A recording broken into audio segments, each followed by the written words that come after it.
Before we begin tonight's journey, I want you to know something. You're about to step into a moment that changed countless lives across centuries. The night before a medieval wedding. Not the ceremony itself, but the long, quiet hours of waiting that came before it. The darkness where fear and acceptance lived side by side. Where a young woman lay awake knowing that tomorrow everything she'd ever known would end. If you find comfort in these slow journeys through history, in stories that help you understand the past while they help you rest, then feel free to like this video and subscribe. Only if it genuinely helps you sleep or learn. And if you'd like, leave a comment telling me where you're listening from and what time it is there right now. Some of you are in the deep hours of night, holding your own uncertainties. Others are at dawn, or seeking rest in the middle of the day. It's always moving to know where these quiet stories find their home. Now, let the day fall away. Let your breathing slow, and let's step back into a night that has repeated itself across generations. A night of waiting, of quiet fear, of the strange courage it takes simply to lie still when morning promises to change everything. Let's begin. You wake in darkness, though wake isn't quite the right word. You haven't been sleeping. Not really. Your eyes have been closed, your body still beneath the rough blanket you've known since childhood. But sleep has stayed away, hovering just out of reach like a bird that won't land.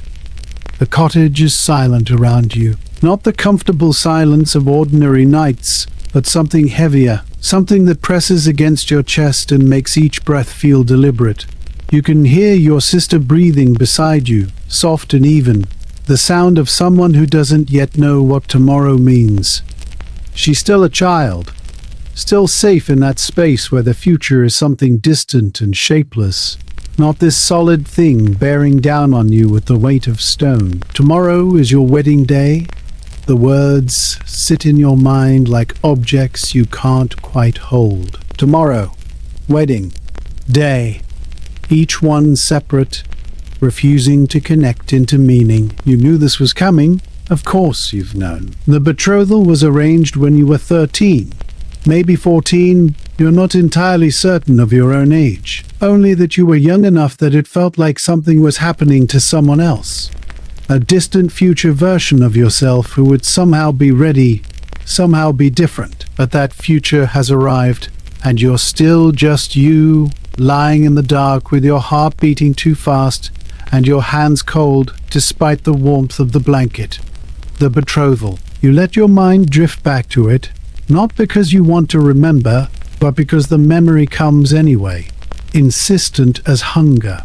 You were helping your mother card wool, your fingers learning the rhythm of pulling the fibers straight, when your father came in with the miller. You remember the miller's voice, low and satisfied, the sound of a bargain being sealed. You remember your mother's hands going still in the wool, just for a moment, before continuing. You remember understanding, in the way children understand things they're not supposed to hear, that you had just been promised to someone. The miller's son, the boy you'd seen at the market. Sometimes his hands always dusted with flour, his face half hidden beneath dark hair. No one asked if you agreed. The question never arose, hung in the air, waiting to be answered. Your father and the miller spoke of land, of the strip of field that bordered both properties, of how the marriage would settle an old disagreement about water rights. Your mother mentioned that the miller's family was respectable, that the son was young and strong, that you could do worse, much worse. And this was true. You'd see girls married to men old enough to be their grandfathers, or to sons of families known for cruelty, for drinking, for hands that struck too quickly. The miller's son was young. That was something. He had his own teeth. That was something too. These were the measures by which you were taught to be grateful. You shift slightly under the blanket, careful not to wake your sister. The straw mattress beneath you rustles, the sound loud in the stillness. This mattress, this bed, you've slept here your entire life. You know every hollow, every uncomfortable ridge, every place where the straw has compressed into harder lumps. You know how to curl your body to avoid the worst spots, how to arrange the thin pillow so your neck doesn't ache come morning. You know this bed the way you know your own hands. After tomorrow, you'll sleep somewhere else. In the miller's house, in a bed you've never seen, beside a person you've barely spoken to. The thought sits in your stomach like something you've swallowed that won't go down. The betrothal ceremony itself was small, perfunctory. You stood in the church while the priest spoke Latin words that flowed over you like water, comprehended but not understood. Your father and the miller clasped hands. Coins changed possession, though you didn't see how many. The miller's son stood across from you, his face carefully blank, and you wondered if he felt as trapped as you did, if he lay awake nights thinking about this, or if for boys it was different, if being handed a wife felt like being handed a useful tool rather than having your entire life redistributed into someone else's hands. You tried to catch his eye, to see something there that might tell you who he was, what kind of man you'd be bound to, but he kept his gaze down, and then the ceremony was over, and you were betrothed. Betrothed. Not married, not yet, but promised. Bound by law and custom and the church's heavy hand. For the last 3 years, you've carried this knowledge like a stone in your pocket.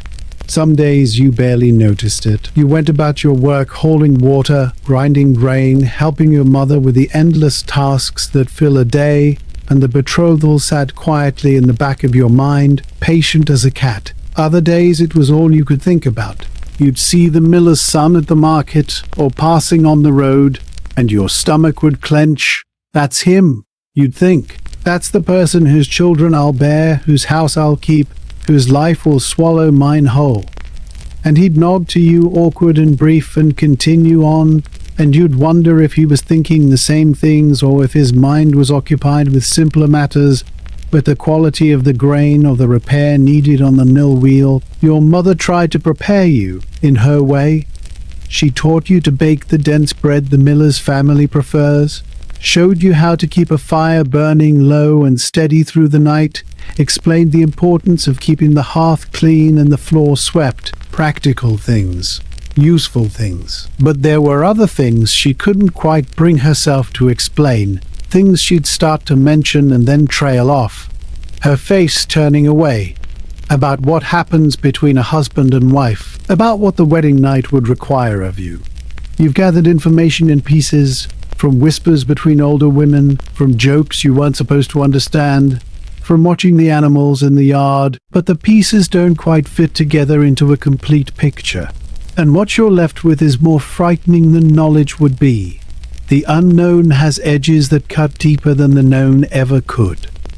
The cottage shifts around you, wood settling in the night cold. You can hear your father's snoring from the other side of the thin wall, your mother's quieter breathing beside him. This place, these sounds, they've been the boundaries of your world.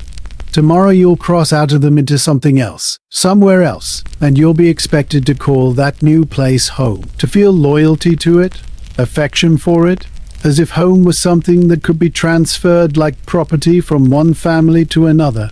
But home isn't in the place, you've realized lying here in the dark. It's in the knowing, in understanding where things are kept and why, in recognizing the meaning behind a certain tone of voice or a particular silence. It's in being known, in the way your mother can tell your mood from your footsteps, in the way your sister seeks you out when she's frightened.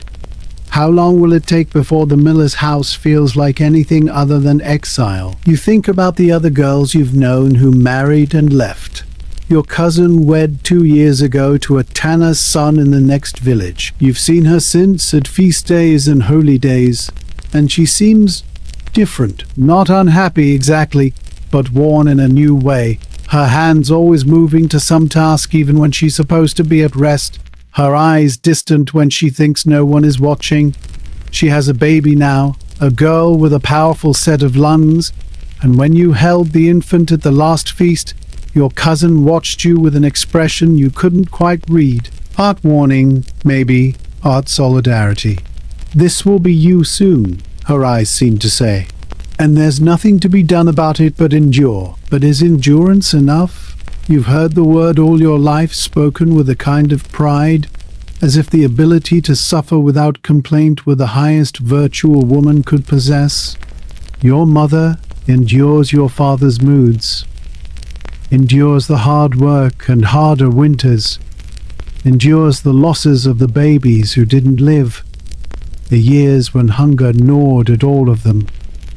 She endures, and she's respected for it, and you've been taught that this is what women do. This is the shape your life should take, but lying here in the dark, with your last night as a daughter slipping away hour by hour, you wonder if there's supposed to be something else, something more than just bearing what comes. You wonder if anyone else has ever lain awake like this, feeling the weight of tomorrow, and wished they could simply stop. Not die, just stop. Pause the forward motion of time and stay here. In this known place, in this familiar bed. Just a little longer, but time doesn't stop. You've watched enough dawns arrive to know that darkness always gives way. That morning comes whether you're ready or not. The roosters will crow. The village will wake. Your mother will help you dress in the good gown, the one that's been cleaned and mended for this occasion. The women will come to fix your hair, to weave flowers into it, to make you look like a bride instead of just a frightened girl. And then you'll walk to the church, with the whole village watching, and you'll speak the vows that will remake you into someone's wife, someone's property, someone's responsibility and burden and hope for sons. 3 years you've known this was coming. 3 years of this betrothal hanging over you, and you thought you'd have time to prepare, time to become the person who could do this without fear, without this terrible uncertainty. But you're still just you.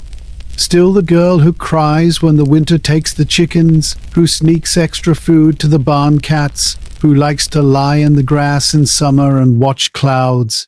Tomorrow won't change that, not really. You'll still be you, just contained differently. Shaped into a new role like clay pressed into a mold. The you beneath will remain, won't it? Or does marriage scrape that away too, leaving only the wife, the mother, the keeper of someone else's home? Your sister murmurs in her sleep and shifts closer, seeking warmth. She's 10, maybe 11, old enough to understand what tomorrow means, young enough that it still seems impossibly distant for her. Her own betrothal will come, you suppose. In 3 years, 4 years, your parents will arrange it, and she'll lie awake like this, and you'll be the married one, the one who's already crossed this threshold. Will you be able to help her? Will you have wisdom to offer, comfort to give? Or will you just tell her what you've been told, that you endure, that this is how things are, that she'll manage because she must? The darkness is beginning to thin, just barely. Not dawn yet, but that deep hour of night when morning becomes possible to imagine. You've been awake all night, you realize? Or most of it. Time has slipped strangely, stretching and compressing, the way it does when you're waiting for something inevitable. You should try to sleep. Tomorrow will be long, demanding, full of moments when you'll need to be present and appropriate and composed. But your body won't release into sleep. You're wound too tight, every muscle holding tension you can't quite relax. Your jaw aches from clenching. Your shoulders sit too high. You breathe deliberately, trying to soften, but your body knows what your mind knows. Tomorrow, everything changes, and there's nothing you can do to stop it. This betrothal, this marriage, this life you didn't choose but agreed to because agreement was never really optional. It sits on your chest like a weight. Not cruel, exactly. Not violent, heavy. Inevitable. The way winter is inevitable, the way darkness falls each evening. You can't fight it any more than you could fight the seasons. And maybe that's the hardest part. Not that it's happening, but that it was always bad from the moment you were born a girl in this village, in this time, in this world. Your path was already narrowing toward this destination. Choice is a word that means something different for you than it does for your father, for the miller, for the priest. For them, choice is selection between options. For you, Choice is acceptance. The door was already chosen. You're just learning to walk through it, without stumbling. The cottage is still. Your sister breathes. Your parents sleep. And you lie here, on your last night as a daughter, as a girl, as someone who sleeps in her childhood bed, and you try to hold on to this moment even as it slips away. Tomorrow will come. The wedding will happen. You'll become a wife. But right now, in this darkness, you're still who you've always been. Still uncertain. Still frightened. Still hoping that somehow when morning comes, you'll find the courage that everyone seems to expect you already possess. The darkness is softer now, though dawn is still far off. You can feel the difference in the quality of the silence, the way the deep night begins its slow turn toward morning. Your sister has rolled away from you in her sleep, taking some of the blanket with her, and you don't pull it back. The cold feels appropriate somehow, fitting for this last night. You lie still, your eyes open, though there's nothing to see, and your mind drifts to the fragments of knowledge you've gathered about what comes after the wedding. What you've been told, what you've overheard, what you've pieced together from whispers and silences, and the careful way women speak around girls who are almost, but not quite, women themselves. Your mother tried to prepare you. You have to give her credit for that. 2 weeks ago, she sat you down by the fire after your father and sister had gone to bed, and she tried to explain what would be expected of you as a wife. Her hands were busy mending, a needle catching the firelight as it moved in and out of fabric, and she didn't look at you while she spoke. That should have been your first warning, that this conversation would be different from the practical instructions she'd given you before. How to bank a fire, how to judge if bread dough has risen enough, how to pluck a chicken cleanly. This was something else, something that made even your mother, who is afraid of nothing you've ever seen, uncomfortable. She started with duty. That word again, the one that seems to frame a wife's duty to her husband, she said, was to be obedient, to keep his house, to bear his children. You'd heard this before from the priest, from other women, from the endless repetition that fills a girl's life from the time she's old enough to understand words.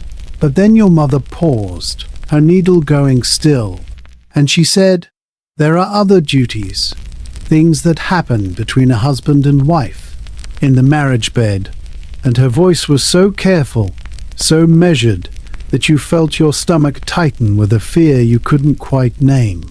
She explained in the vaguest possible terms that there were acts of intimacy that would be required of you, that these acts were natural, sanctioned by the church, necessary for the creation of children. She used words like submit and allow and endure, and each one landed like a small stone. She didn't explain exactly what these acts were, what would be done to you or expected from you, only that they would happen on your wedding night and regularly thereafter, and that it was your duty not to refuse. "It's not so terrible," she said finally, her needle moving again. "And it's how children come, and children are a blessing." But her voice when she said this held something that wasn't quite conviction, and you wondered what she wasn't telling you, what couldn't be said even in this halting, uncomfortable conversation. You've thought about that conversation every day since. Turn her words over in your mind, trying to extract more meaning from them, trying to understand what exactly you're supposed to prepare yourself for. Submit, allow, endure.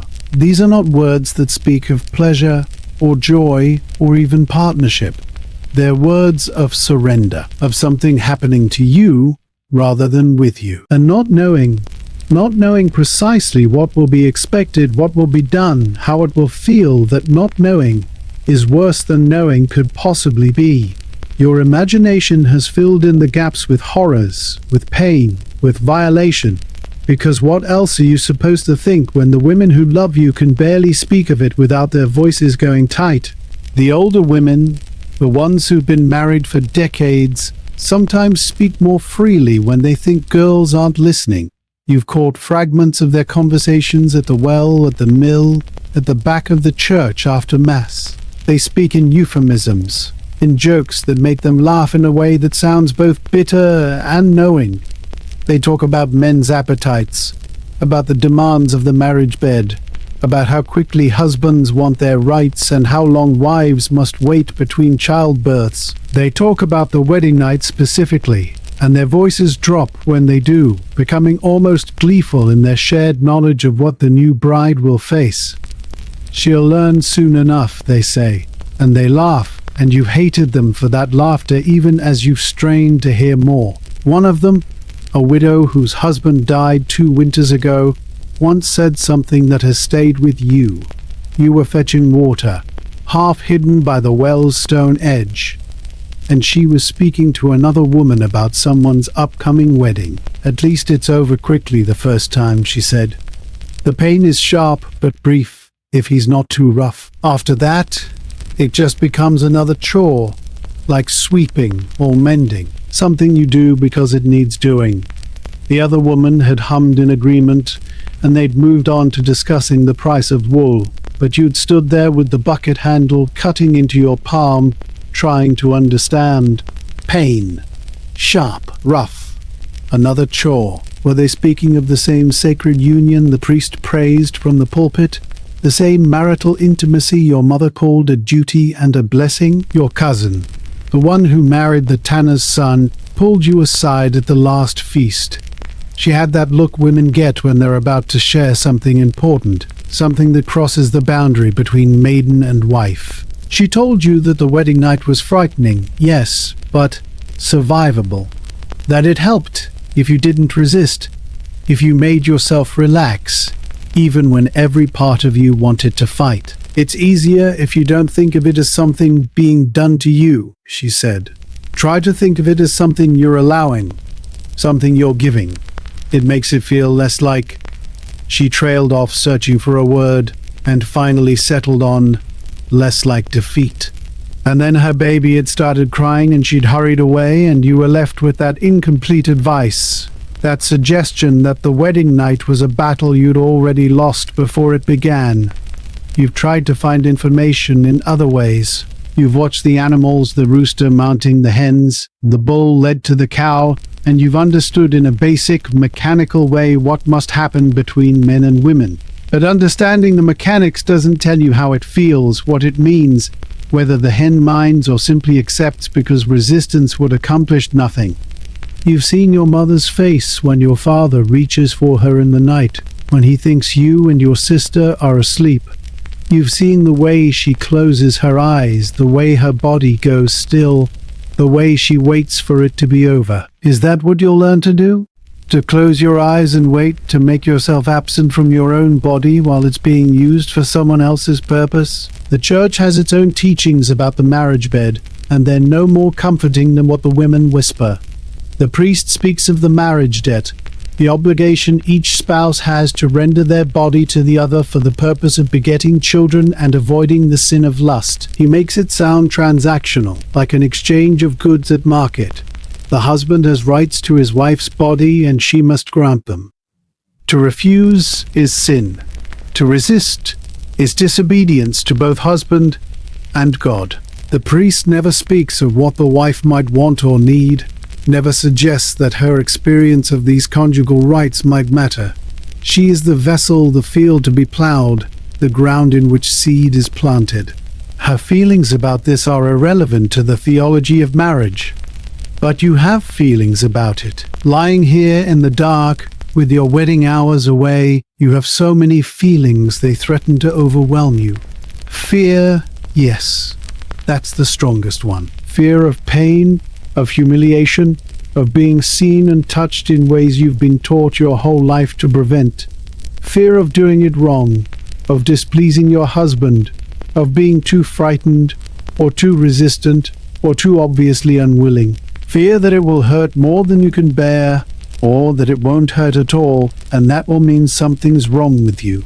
Fear that you'll cry, or beg him to stop, or make some other display of weakness that will mark you as a bad wife from the very first night. But underneath the fear, there's something else, something you barely admit to yourself, even here in the private darkness of your last night as a maiden. Curiosity. the faintest, most forbidden thread of wondering what it might be like. Not the pain, not the duty, but the closeness. To be held by someone, skin against skin, breath mixing with breath. To be wanted, even if that wanting is just physical appetite with no tenderness behind it. You've been so alone in your life, even surrounded by family, alone with your thoughts, your feelings, your small joys and persistent fears. Is there a kind of marriage, a kind of intimacy, where that aloneness might ease? Where you might share yourself with someone who would care about the sharing? You push the thought away as soon as it forms. That's not the kind of marriage you're entering. Your husband is a stranger who needed a wife the way he might need a new millstone as a practical necessity for the functioning of his life. You're entering a transaction, not a romance, and to hope for anything beyond basic civility and the absence of cruelty is to set yourself up for disappointment. Better to expect nothing. Better to prepare yourself for duty without joy, for submission without partnership, for a lifetime of allowing yourself to be used because that's what wives do. Better to kill that small, hopeful part of you now than to have it slowly crushed over years of discovering that your husband sees you as a tool, not a person. Your sister shifts in her sleep again, and this time she reaches out, her hand finding your arm and gripping it loosely. Even asleep, she seeks comfort, connection. You'll miss this. Sharing a bed with her, feeling her warmth beside you, hearing her breathing in the night. At the miller's house, you'll sleep beside your husband, and there will be no comfort in it, only obligation, no easy affection, only the tension of proximity to someone who has rights to your body that you can neither grant nor refuse because the granting was done for you on the day of your betrothal. Your husband will reach for you in the night, and you'll have to allow it, whatever it is, however it feels, because that's what was agreed to. That's what you're owed for, what your father's land and your mother's chickens and your own years of labor have purchased. Your compliance, your body, your silence about whatever happens in the dark. You think about the women who've told you things, tried to prepare you, and you realize that not one of them has ever suggested that the marriage bed might be something you could enjoy. Not once has anyone implied that a wife might feel pleasure, might want her husband's touch, might anticipate the night rather than dread it. Is it because such pleasure doesn't exist, or because it's unseemly to speak of it? Improper for women to admit to physical desire even within the sanctioned bounds of marriage? The priest would call it sinful, probably, to take joy in carnality even when that carnality is blessed by the church and necessary for procreation. Women are supposed to endure the flesh, not revel in it. That's what Eve's sin purchased for all her daughters' pain in childbirth, subjugation to husbands, and the taint of the body's appetites. But men are different, apparently. Men are expected to want their wives, to desire the marriage bed, to take pleasure in it. Their appetite is natural, sanctioned, even lauded as a sign of virility and strength. It's only women whose desire would be shameful, whose pleasure would be suspect. And so you've learned to frame your thoughts carefully, to think of tomorrow night as something you'll survive, rather than something you might experience. To prepare yourself for endurance rather than participation, to imagine yourself somewhere else while it happens, your mind floating free of your body, untouched by whatever uses your flesh is put to. The darkness is definitely shifting now. Still hours before dawn, but you can sense the night's slow wheel turning toward morning. Your last night is running out, and with it, the last of your girlhood. Tomorrow night, you'll know what all these whispers and warnings have been pointing toward. You'll know what it means to be a wife, to submit, to allow, to endure. You'll understand what the women meant when they said, "It's not so terrible that you get used to it, that it's just another chore." And maybe they're right. Maybe it will become ordinary, unremarkable, just another task in the endless list of tasks that fill a woman's days and nights. Maybe the fear you feel now will fade into simple resignation, and you'll think about dinner while it happens, or tomorrow's laundry, or anything at all except the weight of another person on you and inside you, and taking from you what the church and the law say belongs to them. Or maybe it will be different. Maybe your husband will be kind, gentle, and patient. Maybe he'll see your fear and try to ease it. Maybe the act itself, once you finally understand what it entails, won't be as terrible as not knowing has been. Maybe. But you've learned not to build hope on maybe. Hope is dangerous when it can be crushed so easily, when the world has taught you over and over that women's hopes matter less than men's needs, that your comfort is secondary to your duty, that your feelings about what happens to your body are irrelevant as long as you fulfill your function. So you lie here, in the darkness, on your last night, and you try not to hope. You try to prepare yourself for whatever comes, to make yourself strong enough to bear it, to build walls inside yourself where you can retreat when bearing becomes too difficult.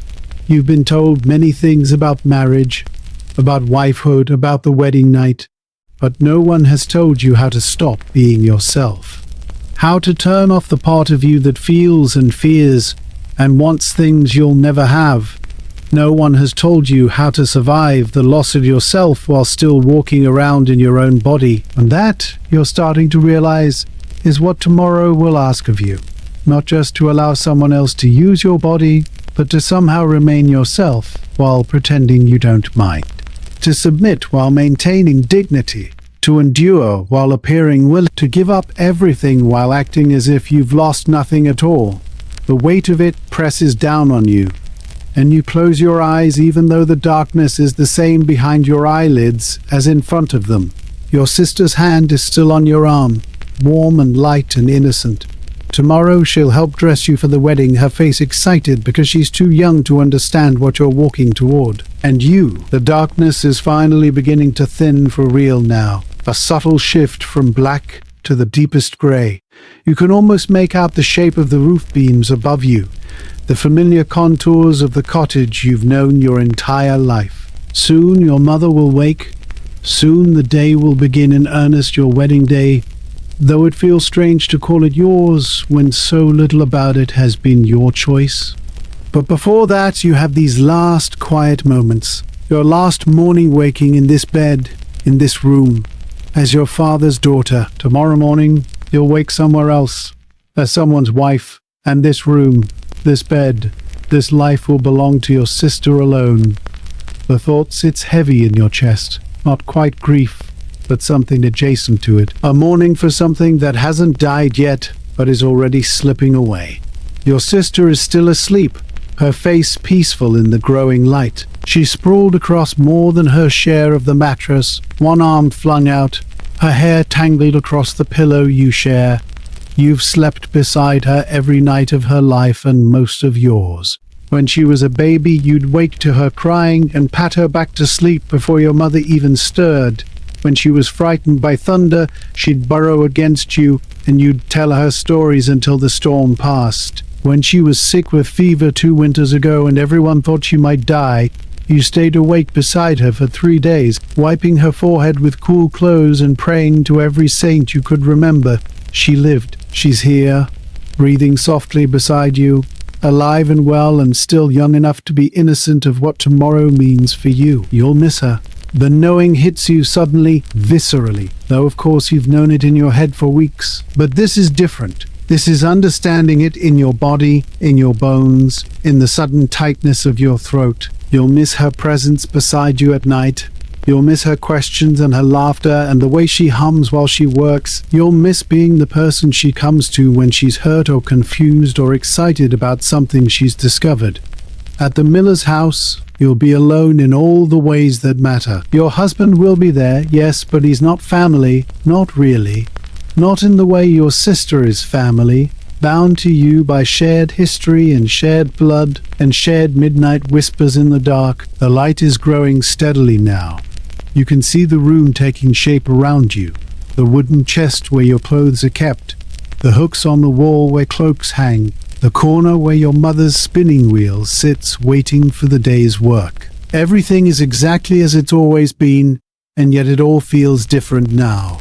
filtered through the knowledge that you're seeing it for the last time as a daughter of this house. After today, when you return here, it will be as a visitor. You'll knock before entering, wait to be invited in. This place that has been the entire geography of your life will become somewhere you used to live, somewhere that belongs to your parents and your sister, but no longer to you. Your mother is awake. You hear her moving in the next room, the soft sounds of her rising, banking the fire, beginning the day. She'll come to wake you soon, though she'll find you already awake, staring at the ceiling, holding on to these last moments of being a girl in her childhood bed. You wonder what she's thinking right now, what she felt on her own wedding morning. Did she lie awake like this, afraid and uncertain? Or was she eager, ready to leave her father's house and start her own life? You've never asked her about her wedding, about the early days of her marriage, and now it's too late. Any conversation you have today will be public, performative, surrounded by the village women who'll come to help you prepare. There will be no space for real questions, real answers, real honesty between mother and daughter.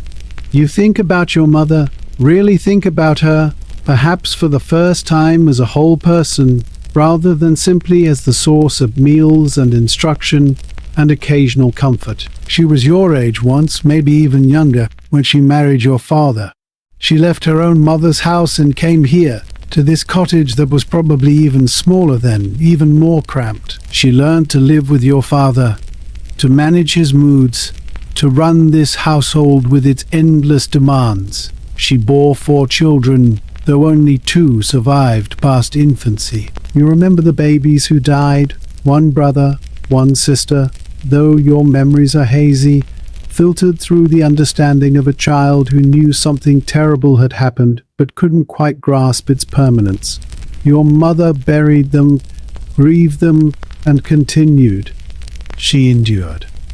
Is that what your life will be? A series of endurances, of losses absorbed and carried forward, of days that blur together into years marked only by what you've survived.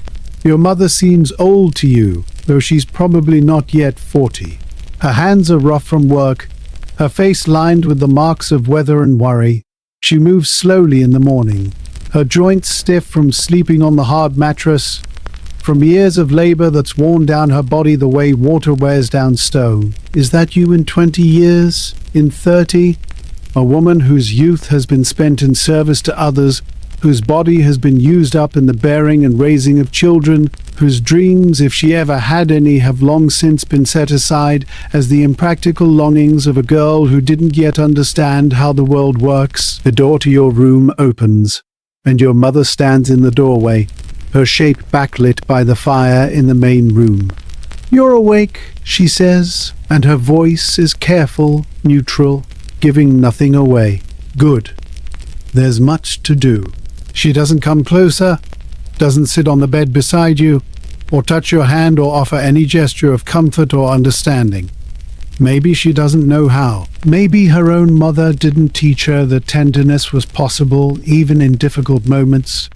Or maybe she's holding herself back deliberately, maintaining distance because closeness would make this harder than it already is. You'll never know. The chance to ask is slipping away with every moment, and you're not brave enough to reach for it. Your sister stirs, woken by your mother's voice, and sits up confused, her hair standing out in all directions. "Is it today?" she asks, her voice thick with sleep, and when you nod, she grins. To her, this is exciting, a celebration, a feast, a day when normal rules are suspended and special things happen. She doesn't understand what she's losing: her sister, her bedmate, her constant companion.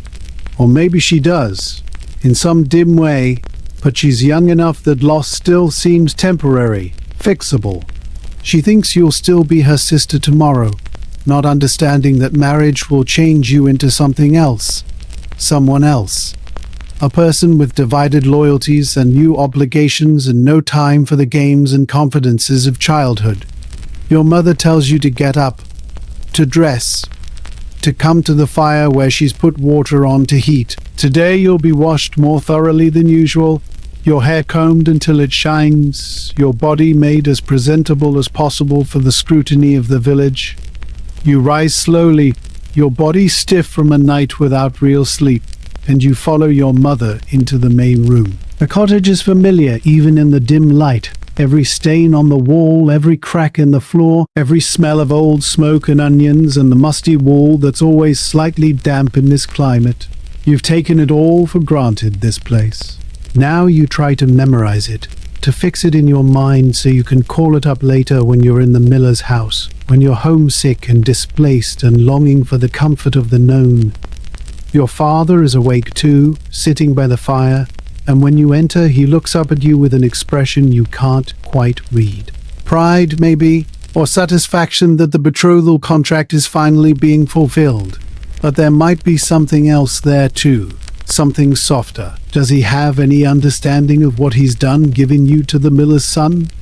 Does he think about whether you'll be happy, whether you'll be treated well, whether the bargain he struck when you were barely more than a child was a good one for you? Or does he think only in terms of the land, the alliance, the practical benefits that this marriage will bring to his household? You want to believe he cares, that somewhere beneath his gruff exterior and his focus on survival, he loves you. But love, you've learned, looks different when filtered through the needs of a family struggling to get by. Sometimes love means making hard choices. Sometimes it means trading your daughter's future for a strip of field and a cessation of disputes. Your mother directs you to a stool by the fire and begins the work of preparing you. The water is warm but not hot, and she uses it to wash your face, your hands, and your feet. Her movements are efficient, practiced, the same way she washes vegetables or scrubs the cooking pot. You are a task to be completed, a daughter to be made ready. She doesn't speak except to give instructions. Turn your head, lift your arm, hold still. Your sister watches from the corner, fascinated, and you're aware of her eyes on you, learning what will someday be expected of her. Your father has left, uncomfortable perhaps with this intimate ritual, and you're grateful for his absence. This is women's work, women's knowledge, passed from mother to daughter, in silence, more than words. When you're clean, your mother brings out the dress. It's not new, your family couldn't afford that, but it's the best they could manage. A dress that belonged to your mother's sister, who died before you were born, hemmed and taken in to fit your smaller frame. The fabric is wool, dyed a faded blue that might once have been bright. It's been washed and aired and mended where the cloth had worn thin. Your mother helps you into it, lacing it up the back, and when you're dressed she steps back to look at you. "You'll do," she says, which is the closest thing to a compliment you've ever heard from her. You look like a proper bride, but you don't feel like a bride. You feel like a child playing dress-up, wearing clothes that don't quite fit, pretending to be something you're not. The dress is too loose in some places, too tight in others. It smells faintly of storage, of the chest where it's been kept for this purpose. It's a costume, you realize, a disguise. Underneath it, you're still just you, frightened, uncertain, wishing this day would somehow skip itself and deposit you safely on the other side of whatever's coming. But the day won't skip. It will unfold moment by moment, and you'll have to walk through each one, wearing this dress, playing this role, becoming this person you never asked to be. Your sister brings you bread and cheese, your last breakfast in your father's house, and you try to eat it, but your stomach is clenched too tight. The bread is dry in your mouth, difficult to swallow, and you wash it down with weak ale that tastes sour. Your mother is moving around the cottage, gathering the things that will go with you to your new home. Your clothes, a blanket she wove last winter, a wooden spoon she carved herself, your dowry, such as it is. These few objects are all you're taking from your childhood into your marriage, all you have to show for 17 years of living. It seems impossibly little. Surely a life should amount to more than what can fit in a single basket. The morning is progressing. You can hear the village waking up outside, voices calling to one another, animals stirring, the normal sounds of a day beginning. But this isn't a normal day. This is your wedding day. And soon the women will arrive to help you finish preparing. They'll weave flowers into your hair. They'll give you advice you don't want. They'll look you over appraisingly and comment on your appearance and your prospects and your readiness for what's to come. And then you'll walk to the church with the whole village watching, and you'll speak the words that will change everything. But right now, for just a few more moments, you're still here. Still in your father's house. Still technically his daughter. Still connected to this place and these people by bonds that haven't yet been formally severed. Your mother is at the spinning wheel, even now unable to be idle, and the familiar sound of it, the whir and click, the rhythm you've heard every day of your life brings tears to your eyes unexpectedly. You blink them back quickly, but your sister sees, and she comes to you and takes your hand.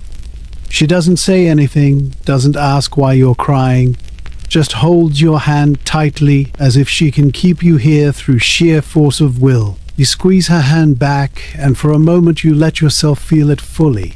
The grief of leaving, the fear of what comes next, the love for this small person who will have to finish growing up without you. You want to tell her something important, something that will help her when her own time comes, but you don't know what to say. What wisdom do you have to offer?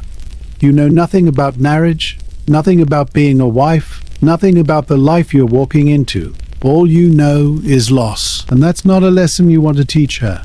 So you just hold her hand, and you try to memorize the feeling of it, her small fingers in yours, the warmth of her skin, the trust in her grip that says you're still her sister, still the person she relies on, even though everything is about to change. Your father returns, and behind him you hear voices of the women of the village, arriving to claim you, to transform you from daughter to bride. Your mother sets aside her spinning and stands, smoothing her apron, preparing to welcome them. Your sister releases your hand reluctantly and steps back, sensing that something is shifting, that the private mourning is ending and the public day is beginning. And you sit on the stool in your borrowed blue dress, your hair still loose down your back, your heart beating too fast, and you try to hold on to this moment. Your last moment as fully your father's daughter, your last moment before the village takes over and carries you forward into whatever comes next. The door opens and the women flood in, bringing with them noise and opinions, and the scent of the flowers they've gathered for your hair. They exclaim over you, pull you to standing, begin to circle you like birds around a seed. Your mother fades back, her role diminishing as the collective takes over.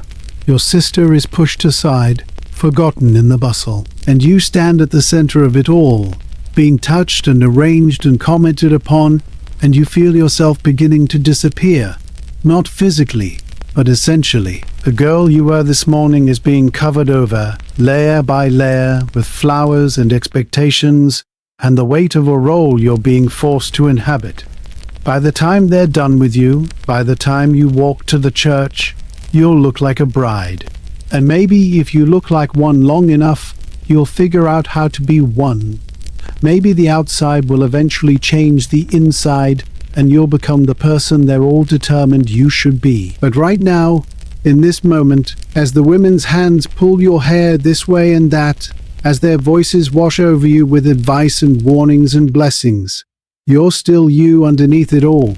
Still the girl who woke before dawn in her childhood bed, afraid and grieving and trying to be brave. Still your father's daughter, your mother's child, your sister's protector. Still yourself, for just a little longer, before marriage asks you to give that self away and become someone else entirely. You close your eyes and let them work, let them transform you, and you hold tight to who you are right now, because soon enough this version of you will be gone forever, replaced by the wife, the mother, the woman you have no choice but to become. The women have finished with your hair, weaving wild roses and sprigs of rosemary through the braids they've coiled around your head. The flowers are already wilting in the warmth of the cottage, their petals soft against your scalp, their scent mixing with the smoke and sweat and the nervous energy that fills the small space. You can feel the weight of the arrangement, the pins holding it in place, The way your head has to balance carefully now, as if you're carrying something precious that might fall. One of the older women, your mother's friend, whose name you can never quite remember, steps back to admire their work and declares you beautiful, though her eyes are assessing you the way you'd assess livestock at market. Good enough. That's what her expression says. Good enough for the miller's son. The miller's son.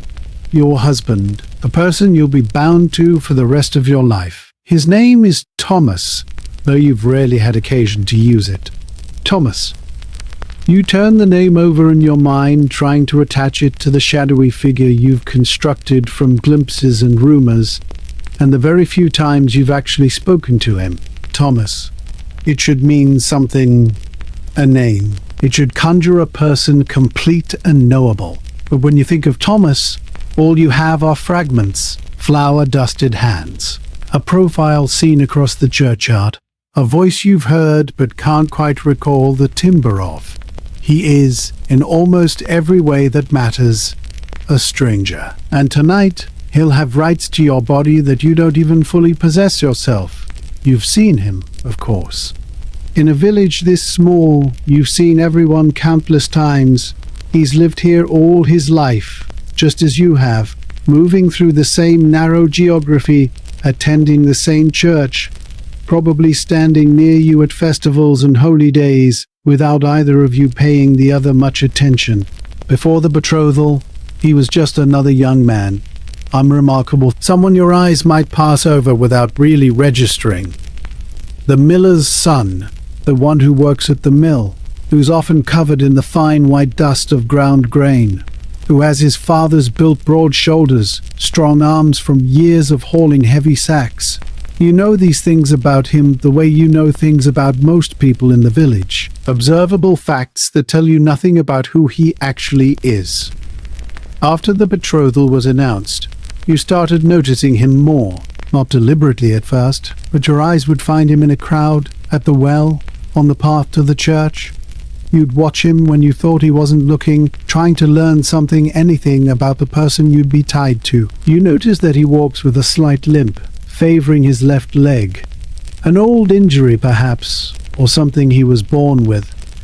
You notice that he keeps mostly to his brothers, 3 of them, all older, all already married with children. You notice that he drinks at the tavern on feast days, sometimes too much, but not so much that he gets into fights or makes a fool of himself. Just enough to get loud, to laugh too hard at jokes, to stagger slightly on his way home. Is that who he is?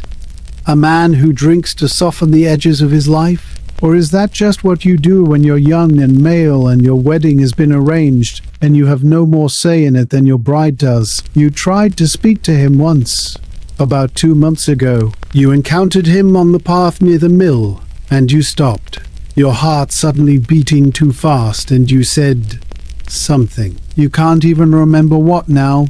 Good day, maybe, or a comment about the weather. Something meaningless, something that was really just an excuse to be close to him, to see if he'd give you anything, a smile, a real conversation, some sign of who he was beneath the surface. He'd nodded, mumbled a response you couldn't quite hear, and moved past you. Not rude exactly, just absent, as if you weren't quite real to him yet, or as if he'd learnt not to think too hard about the betrothal, the wedding, the future that was bearing down on both of you. Does he want this marriage? You've wondered about that more than you should, probably. The wondering doesn't change anything, but you can't help it. Does he lie awake at night like you do, full of fear and uncertainty?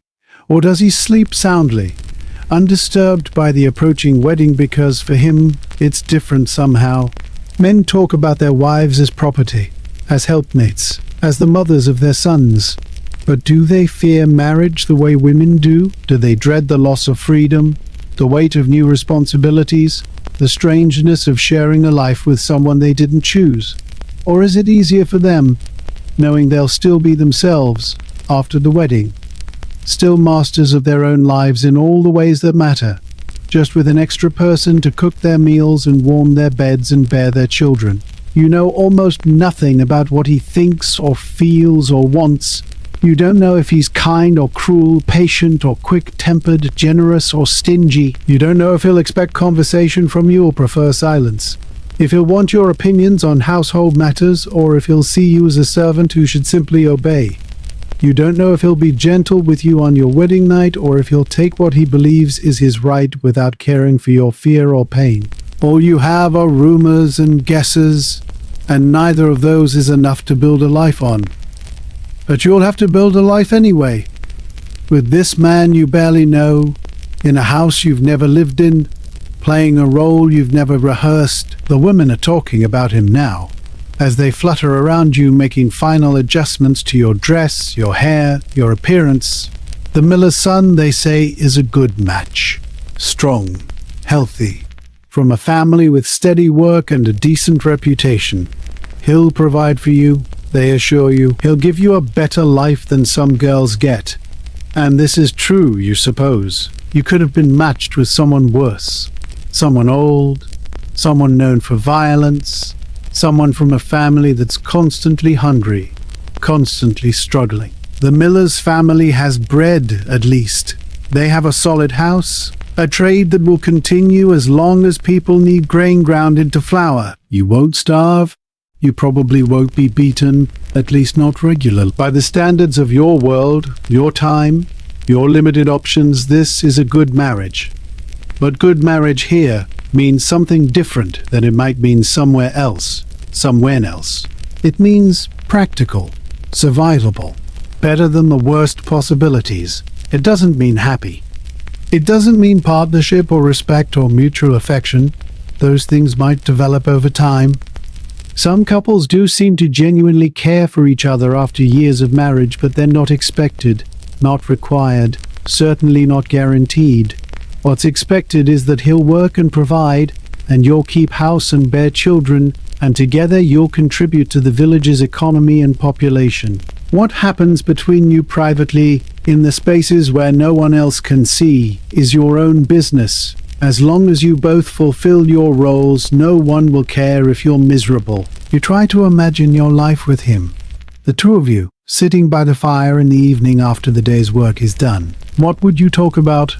Would you talk at all, or would you sit in silence, two people sharing space but not lives? Would he tell you about his day, the problems at the mill, the customers who complained about the quality of the flour or tried to cheat on payment? Would you tell him about yours, the garden that needs weeding, the bread that didn't rise quite right, the small dramas of household management? Or would you keep your thoughts to yourself, understanding that he's not interested in your interior life, only in the external results of your labor, meals prepared, clothes mended, children produced? You try to imagine sleeping beside him every night for the rest of your life, not just the wedding night, though that looms largest in your mind, but all the nights after. Years and years of nights, decades if you both live that long. Will you get used to his presence, his breathing, his warmth? Will you come to find comfort in the shared bed, or will it always feel like an invasion of the privacy you've never really had, but will miss acutely once it's definitively gone? Will he snore? Will he thrash in his sleep? Will he reach for you in the night regularly, often, demanding his marital rights whenever the urge strikes him? Or will that side of marriage settle into a routine, something that happens at predictable intervals, something you can prepare yourself for and endure and then set aside until the next time? The truth is, you're marrying a stranger. The betrothal, the 3 years of knowing this was coming, the handful of glimpses and the one awkward attempted conversation, none of it has made him any less of a mystery to you. You don't know him, and he doesn't know you. He probably knows even less about you than you know about him, because you at least have paid attention, watched him, tried to learn something. Has he done the same? Or has he given you no thought at all beyond the basic fact of your existence as his betrothed, his future wife? The woman who will move into his family's house and take up the duties that his mother is aging out of. What does he know about you? Does he know that you're afraid of thunder? That you love the first snow of winter? That you cry easily but hide it because crying is seen as weakness? Does he know that you're clever with your hands, that you can card wool faster than anyone else your age, that you have a good memory for stories and songs? Does he know that you're curious about the world beyond the village, that sometimes you stand at the edge of the fields and look toward the horizon and wonder, what's there? What else exists beyond this small circle of familiar places and faces? Does he know any of these things that make you who you are? Or does he just know that you're the daughter of the man whose land borders his father's property, the girl who was available and appropriate and therefore acceptable as a wife? You'll learn from each other, presumably, over time. Through proximity and shared experience, you'll accumulate knowledge about each other's habits and preferences and ways of being. You'll learn what makes him angry and how to avoid it, or at least how to minimize it. You'll learn what he expects from his meals, his house, his bed. You'll learn the rhythm of his days, the pattern of his work, the social connections he maintains. And he'll learn about you too, or at least he'll learn about the version of you that you present to him, the wife you'll become. Whether he'll ever know the real you, the you that exists beneath the surface of duty and role-playing, is another question entirely. Most married couples probably don't really know each other, not in any deep way. They know behaviors, patterns, surfaces. The depths remain hidden, unexplored, maybe even deliberately avoided, because what would be the point? You can't unmake a marriage. You can't choose again. Knowing your spouse fully would only clarify exactly what you're trapped with, and maybe it's kinda not to know. But tonight, you won't even have patterns to rely on. Tonight, you'll be in bed with a stranger, and you'll have to figure out together what that means, what's expected, what will happen. The women have tried to prepare you with their vague warnings and their talk of duty, but preparation isn't the same as knowledge, and knowledge isn't the same as comfort. You wish you knew him well enough to predict what kind of man he'll be in that intimate darkness. Will he be rough or gentle, patient or demanding? Will he care at all about your fear, or will he see the wedding night as his right and your feelings as irrelevant? You have no way to know. You can only hope, and hope is such a fragile thing to stake your safety on. The women are saying it's time. Time to leave the cottage, time to walk to the church, time to begin the public portion of this transformation from daughter to wife. Your mother hands you a small bouquet of wildflowers, tied with a strip of cloth, something to hold so your hands won't hang empty and awkward at your sides. Your sister is crying now, though she's trying to hide it, and you want to go to her, but the women are already steering you toward the door. Your father is waiting outside, ready to warp you to the church, to give you away. That's the phrase they use, as if you're a possession being transferred from one owner to another, which in the eyes of the law and the church is more or less exactly what's happening. You step out into the daylight, and it's too bright after the dimness of the cottage. The village is there, what seems like everyone you've ever known, lining the path to watch you walk by. You can feel their eyes on you, assessing, judging, already forming opinions about how you look, how you carry yourself, whether you seem happy or frightened or appropriately modest. And somewhere in that crowd is him, Thomas, the miller's son, your husband, the stranger you'll be bound to before the sun sets. You don't look for him. You keep your eyes down, your grip tight on the flowers, your feet moving forward, because there's nowhere else to go. The women are singing something, a traditional wedding song, and their voices surround you like a net, catching you, carrying you forward toward the church, toward the ceremony, toward the vows that will make you his. And as you walk, you think about the man you're marrying, this person you don't know, and you try to find some feeling to attach to him. Love would be absurd. You can't love someone you don't know.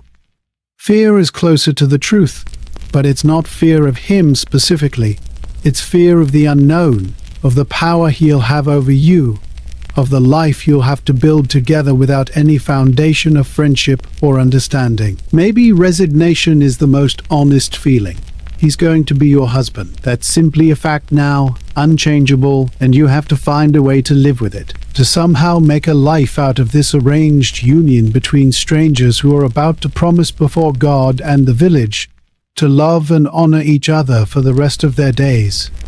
The church is ahead, its wooden door standing open, waiting to swallow you. Your father's hand is on your arm, guiding you, and you let yourself be guided, because what else is there to do?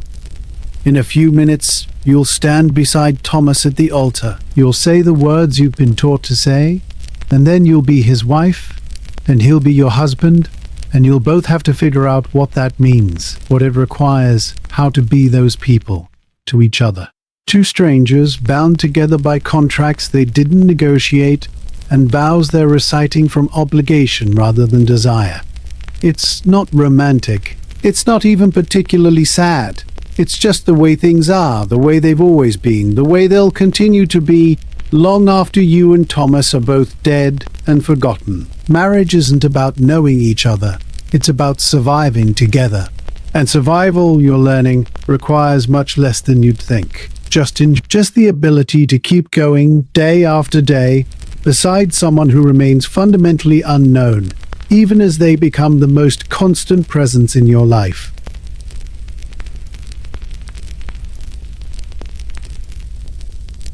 The church is cool inside, dim after the brightness of the day, and it smells of old stone and candle wax and the incense the priest uses during Mass. Your eyes need a moment to adjust, and in that moment of half-blindness, you feel panic rise in your throat, sharp and sudden. You can't see clearly. You're being guided by your father's hand on your arm, and ahead of you somewhere is the altar, the priest, and the man you're about to marry. The singing has followed you inside, the women's voices echoing off the stone walls, making the space feel both larger and more confining at once. Your heart is beating so hard, you're sure everyone can hear it, can see it moving beneath the fabric of your dress. This is real. This is happening. There's no more time for fear or doubt or wishing things were different. The moment has arrived, but the fear doesn't stop just because there's no time for it. If anything, it intensifies, sharpens, becomes the only thing you can feel clearly. Fear, so complete it almost obscures everything else. The flowers wilting in your hand, the pressure of your father's fingers on your arm, the faces of the villagers packed into the church pews. You're afraid of so many things, and they're all tangled together in your chest, fighting for dominance, each one demanding attention, recognition, acknowledgement. You're afraid of the next hour, the ceremony you're about to participate in. You're afraid of tonight, of what will happen when you're alone with your husband in the darkness. But beneath those immediate fears is something deeper, something that's been growing in you for weeks, for months, maybe for years without you fully recognizing it. You're afraid of your entire future, of the life that's being locked into place right now, with every step you take toward that altar. Your eyes have adjusted enough now that you can see him. Thomas, standing near the altar with the priest, his back straight, his hands clasped in front of him. He's wearing clean clothes, probably his best, though they're still work clothes, a tunic that looks stiff and uncomfortable, trousers that are slightly too short. He looks nervous. You can see it in the way he's holding himself, the tension. At least there's that. At least you're not the only one who's frightened. Though his fear and yours probably aren't the same thing. He's afraid of the responsibility maybe, or of disappointing his family, or of the public nature of this ceremony. But is he afraid of you? Of being bound to a stranger? Of the intimacy that will be required of him tonight? You doubt it? Male fear looks different than female fear. It has an escape route built in, a sense that even the worst outcome is survivable because he'll still be himself, still have autonomy, still possess his own life in a way you never will again after today. What frightens you most? If you had to name just one thing, pull it out from the tangled mass of fear and hold it up to the light, what would it be? The wedding night, probably. That's the fear that's most immediate, most physical, most unavoidable. In a matter of hours, you'll be alone with this man, and things will be done to your body that you can't clearly imagine, and you'll be expected to allow it, to submit to it, It will hurt. Be still. Don't resist. It's easier if you relax. But how do you relax when every instinct in your body is screaming that this is wrong, that you should fight, that you should protect yourself? How do you submit to violation, because how else can you think of it really when it's something you don't want, done to you by someone you don't know, that you have no choice about, and still maintain any sense of yourself as a person with dignity and worth? You're afraid of the pain. That's part of it. The women have made it clear there will be pain, at least the first. Something about your body being changed, opened, made ready for the possibility of children. You don't understand the mechanics of it exactly, but you understand pain, and the thought of someone deliberately causing you pain, even pain that's sanctioned by the church and society and custom, terrifies you. You've been hurt before, of course.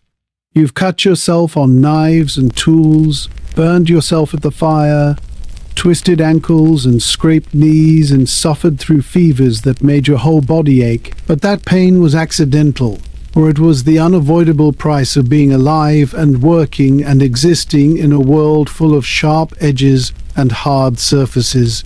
This will be different. This will be intentional. Someone will hurt you, and you'll be expected to allow it, and everyone will say it's natural, necessary, nothing to fear. But how can pain ever be nothing to fear? But it's not just the pain. Or rather, the physical pain is maybe the least of it, because physical pain ends eventually. Bodies heal, or at least they adapt, and the women say you get used to it, that it doesn't hurt so much after the first time. What frightens you more is the violation of it. The loss of control over your own body. You've spent your whole life being taught that your body is supposed to be private, protected, covered, that allowing anyone to see it or touch it would be shameful, sinful. And then suddenly, after you speak some words at an altar, all of that reverses. Your body is no longer yours to protect. It belongs to your husband. He has rights to it that supersede your own wishes, your own comfort, your own sense of safety. How do you make peace with that? The parts you've been taught to guard most carefully are suddenly available to someone else whenever he wants them. You're afraid of pregnancy. That's another layer of fear, one that the women mention with a strange mixture of blessing and warning.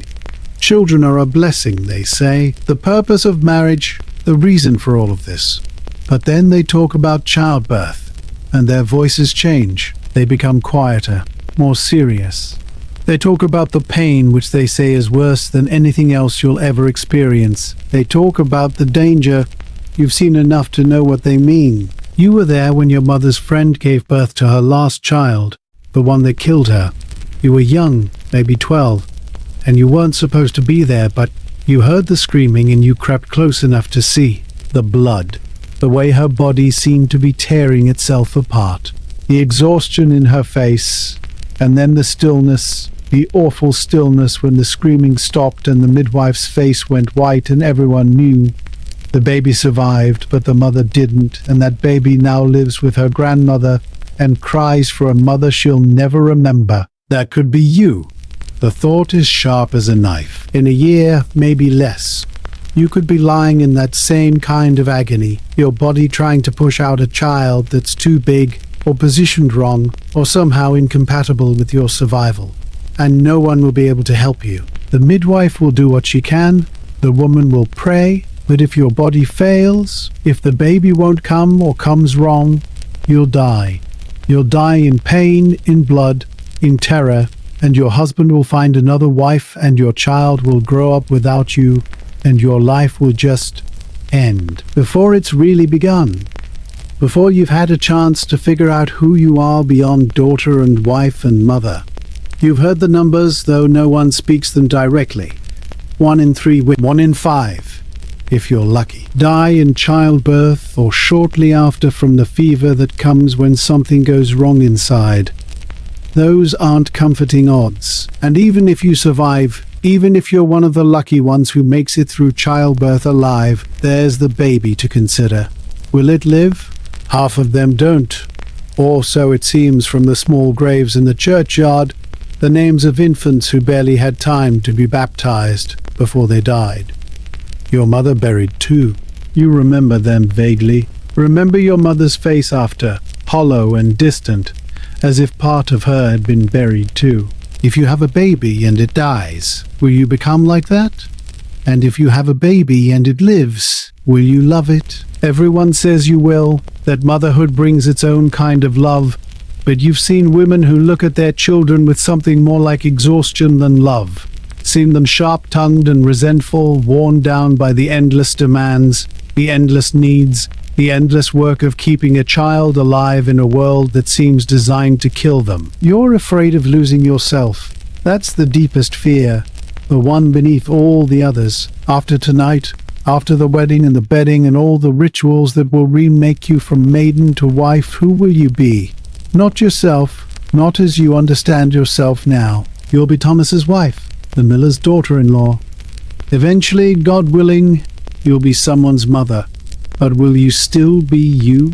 The girl who likes to watch clouds, who finds peace in the rhythm of carding wool, who sometimes imagines what it would be like to travel beyond the village, to see the city you've heard about but never visited, to meet people who don't know your family or your history or the story of your life before you had the words to tell it yourself. That girl is going to be buried under roles and expectations and the weight of other people's needs. And maybe that's just what growing up means, what becoming a woman requires. Maybe everyone loses themselves in the process of becoming what they're supposed to be. But it still feels like a kind of death.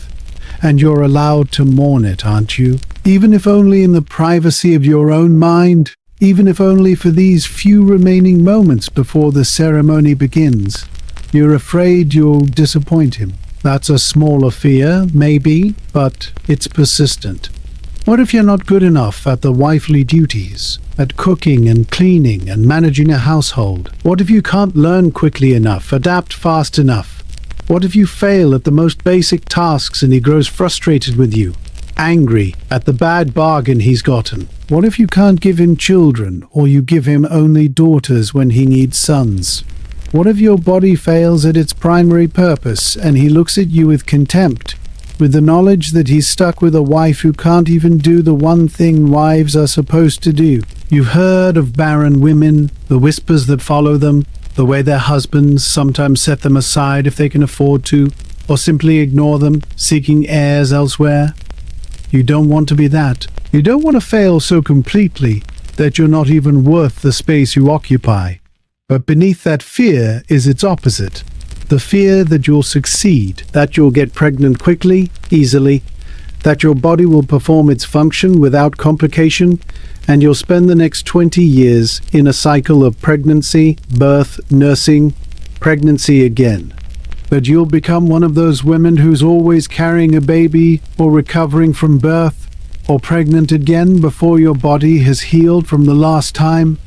That your life will become nothing but this biological process, this endless reproduction, until your body is used up and worn out and old before its time. You've seen those women too, bent and tired and aged beyond their years, their bodies destroyed by the work of making new bodies. Is that success?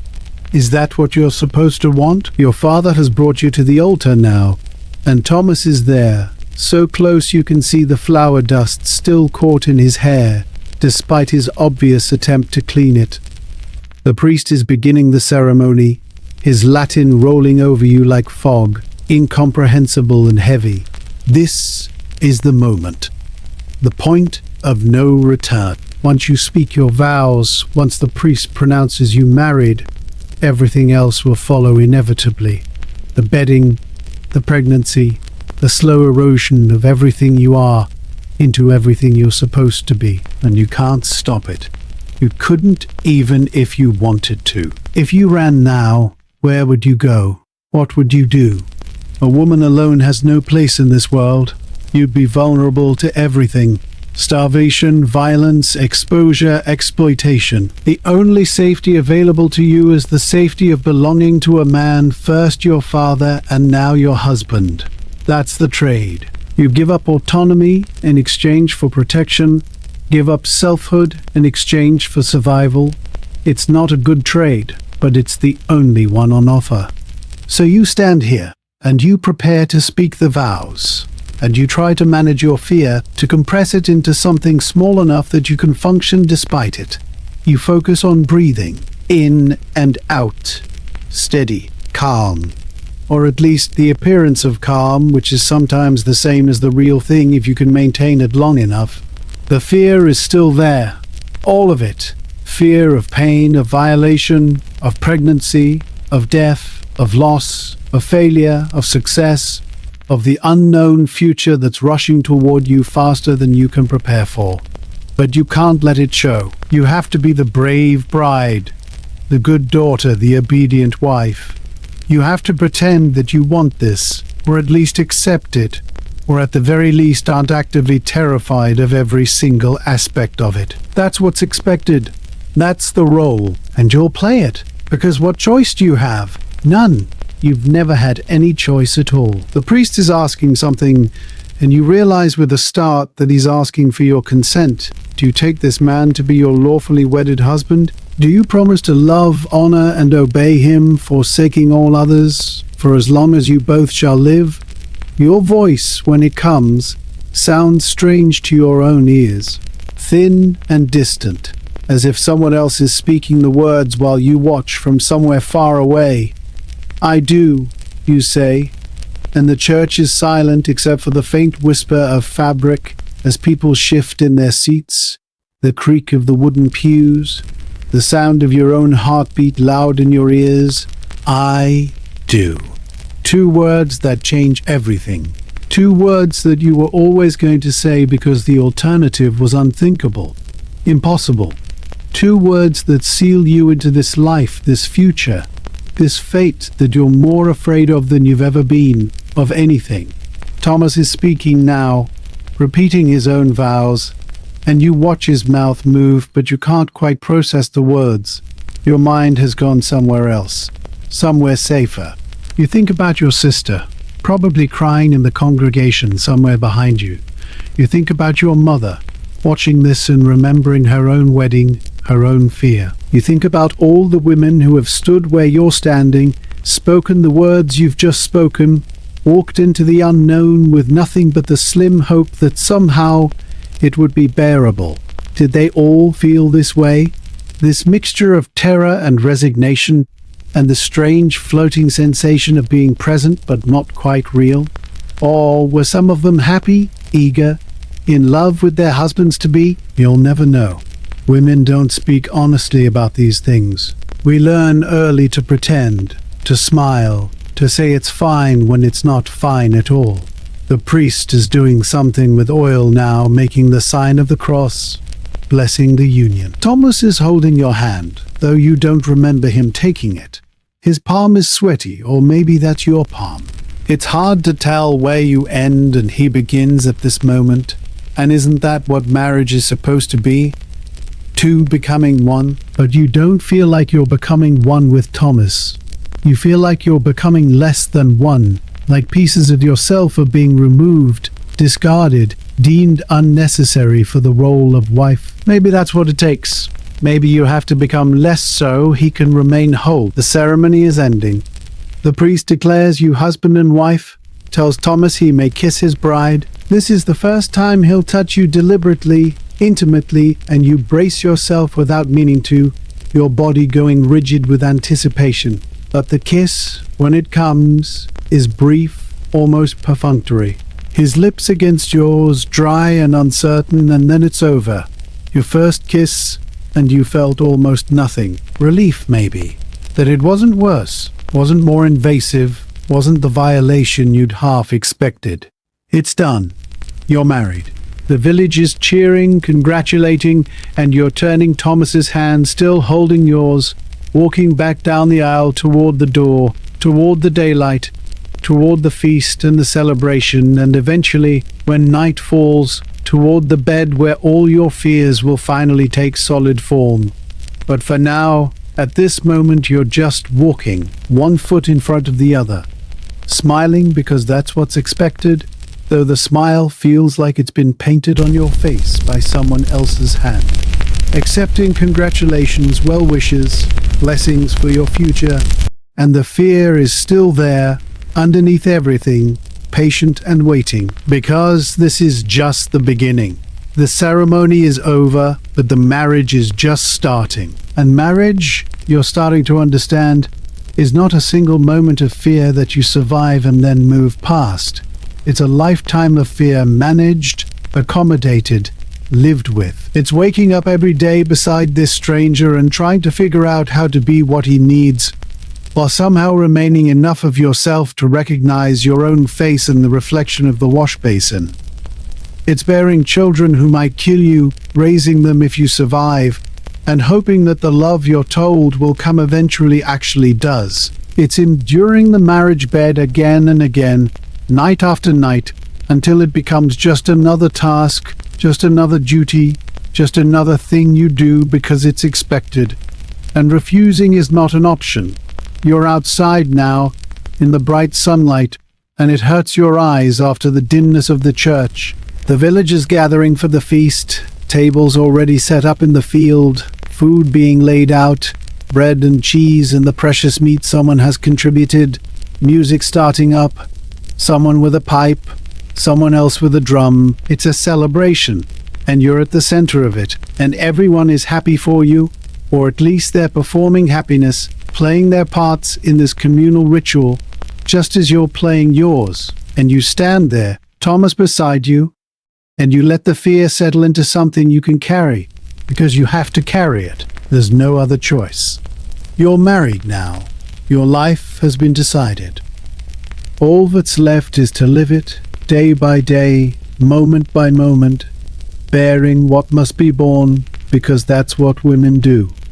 That's what you'll do, because you must, because there is no alternative, because this is what it means to be a woman in this world, in this time, in this village, in this life that was never really yours to choose, constantly justified through the performance of duties you never chose but can no longer escape.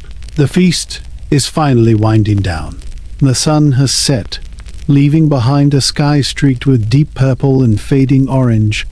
The music has grown slower, the laughter more subdued, and people are beginning to drift away in ones and twos, heading home to their own beds, their own lives, satisfied that they've witnessed the wedding, eaten the food, fulfilled their social obligations. You're exhausted in a way that goes deeper than physical tiredness, exhausted in your bones, in your spirit, from the weight of maintaining the bride's performance all day. Your face hurts from smiling. Your back aches from sitting upright, from carrying yourself with the proper posture. You want nothing more than to lie down, to close your eyes, to escape into sleep. But sleep is not what awaits you when this day ends. Something else is coming, something you've been dreading, and you can feel it approaching with each hour that passes. Inevitable as darkness, your mother finds you in the crowd and touches your shoulder, her hand light but insistent. It's time, her expression says, though she doesn't speak the words aloud. Time to prepare you for what comes next. Time to move from the public celebration to the private reality. You rise, your legs unsteady beneath you from exhaustion, from fear, from the ale you've been drinking in small, steady sips all afternoon in a futile attempt to calm your nerves. Thomas is somewhere nearby, surrounded by his brothers and the other men, and you can hear their laughter, the rough jokes they're making at his expense. But men's jokes about the wedding night are different from women's warnings. Men's jokes are proud, boastful, full of appetite and anticipation. They don't carry the same edge of fear. Your mother guides you away from the feast, and other women join you, her friends, the miller's wife, your aunt, a small procession of women whose job it is to prepare you for what comes next. You're going back to your father's house, you realize, not to the mill, not yet. This preparation will happen in the space that's been yours one last time before you leave it forever. The thought brings a sudden tightness to your throat. You haven't been back to the cottage since this morning, since you left to walk to the church, and when you leave again tonight, it will be for good. You'll walk to the miller's house with your new husband, And this place will no longer be yours. The door will still be open to you probably when you come to visit, but it won't be home anymore. Home will be somewhere else, somewhere you've never slept, somewhere that doesn't yet hold any memories of you. The cottage is dark when you enter, the fire banked to coals. Your mother stirs it back to life, adding wood, creating enough light to see by. The main room feels smaller than you remember. Or maybe you just feel larger, more substantial, as if marriage has already changed your physical dimensions, even though the actual ceremony was just words spoken in a church. The women are talking among themselves in low voices, preparing the space, and you stand in the middle of it all, feeling strangely displaced, as if you're a guest in a place that should be familiar. Your sister is here too, curled on the sleeping bench near the fire, and you realize with a shock that she's been crying. Her face is red and swollen, her eyes puffy, and when she sees you, she sits up quickly, trying to compose herself, trying to hide the evidence of her tears. You go to her immediately, crossing the room without thinking, and sit beside her on the bench that served as your shared bed for as long as you can remember. She's wearing her night shift already, prepared for sleep, and her feet are bare. She looks so young suddenly. Younger than her 10 or 11 years, just a child who's had a long, confusing day and wants comfort. You put your arm around her and she leans into you, and for a moment the women's voices fade away, and it's just the two of you, the way it's been so many nights before. Sisters, companions in the dark. The person you've shared more with than anyone else in your life, who's heard your breathing beside her every night, who knows your habits and rhythms and ways of being that no one else has paid enough attention to learn.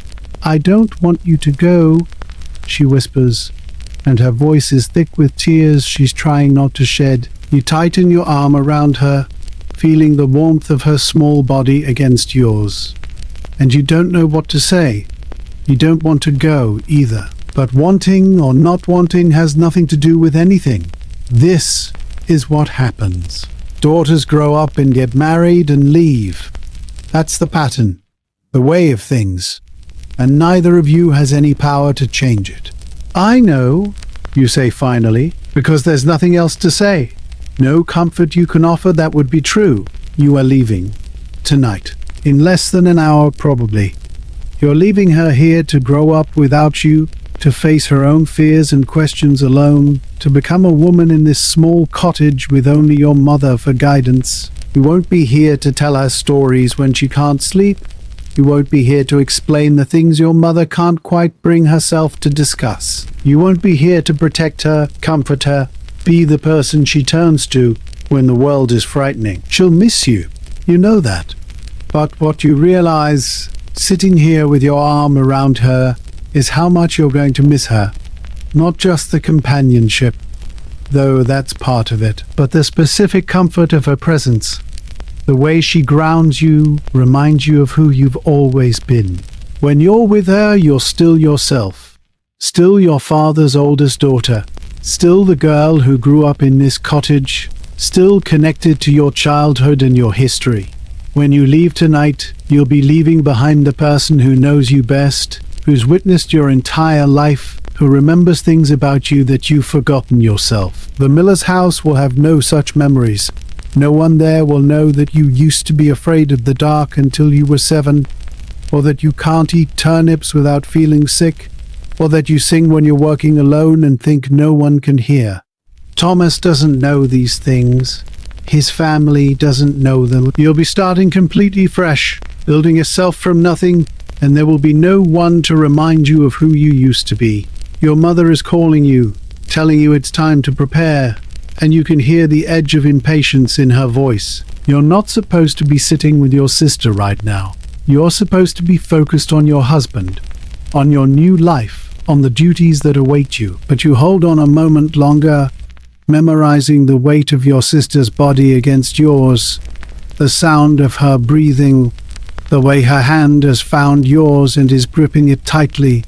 Tomorrow morning, you'll wake up in a different bed, in a different house, next to a different person. This moment, this closeness is ending. Everything is ending.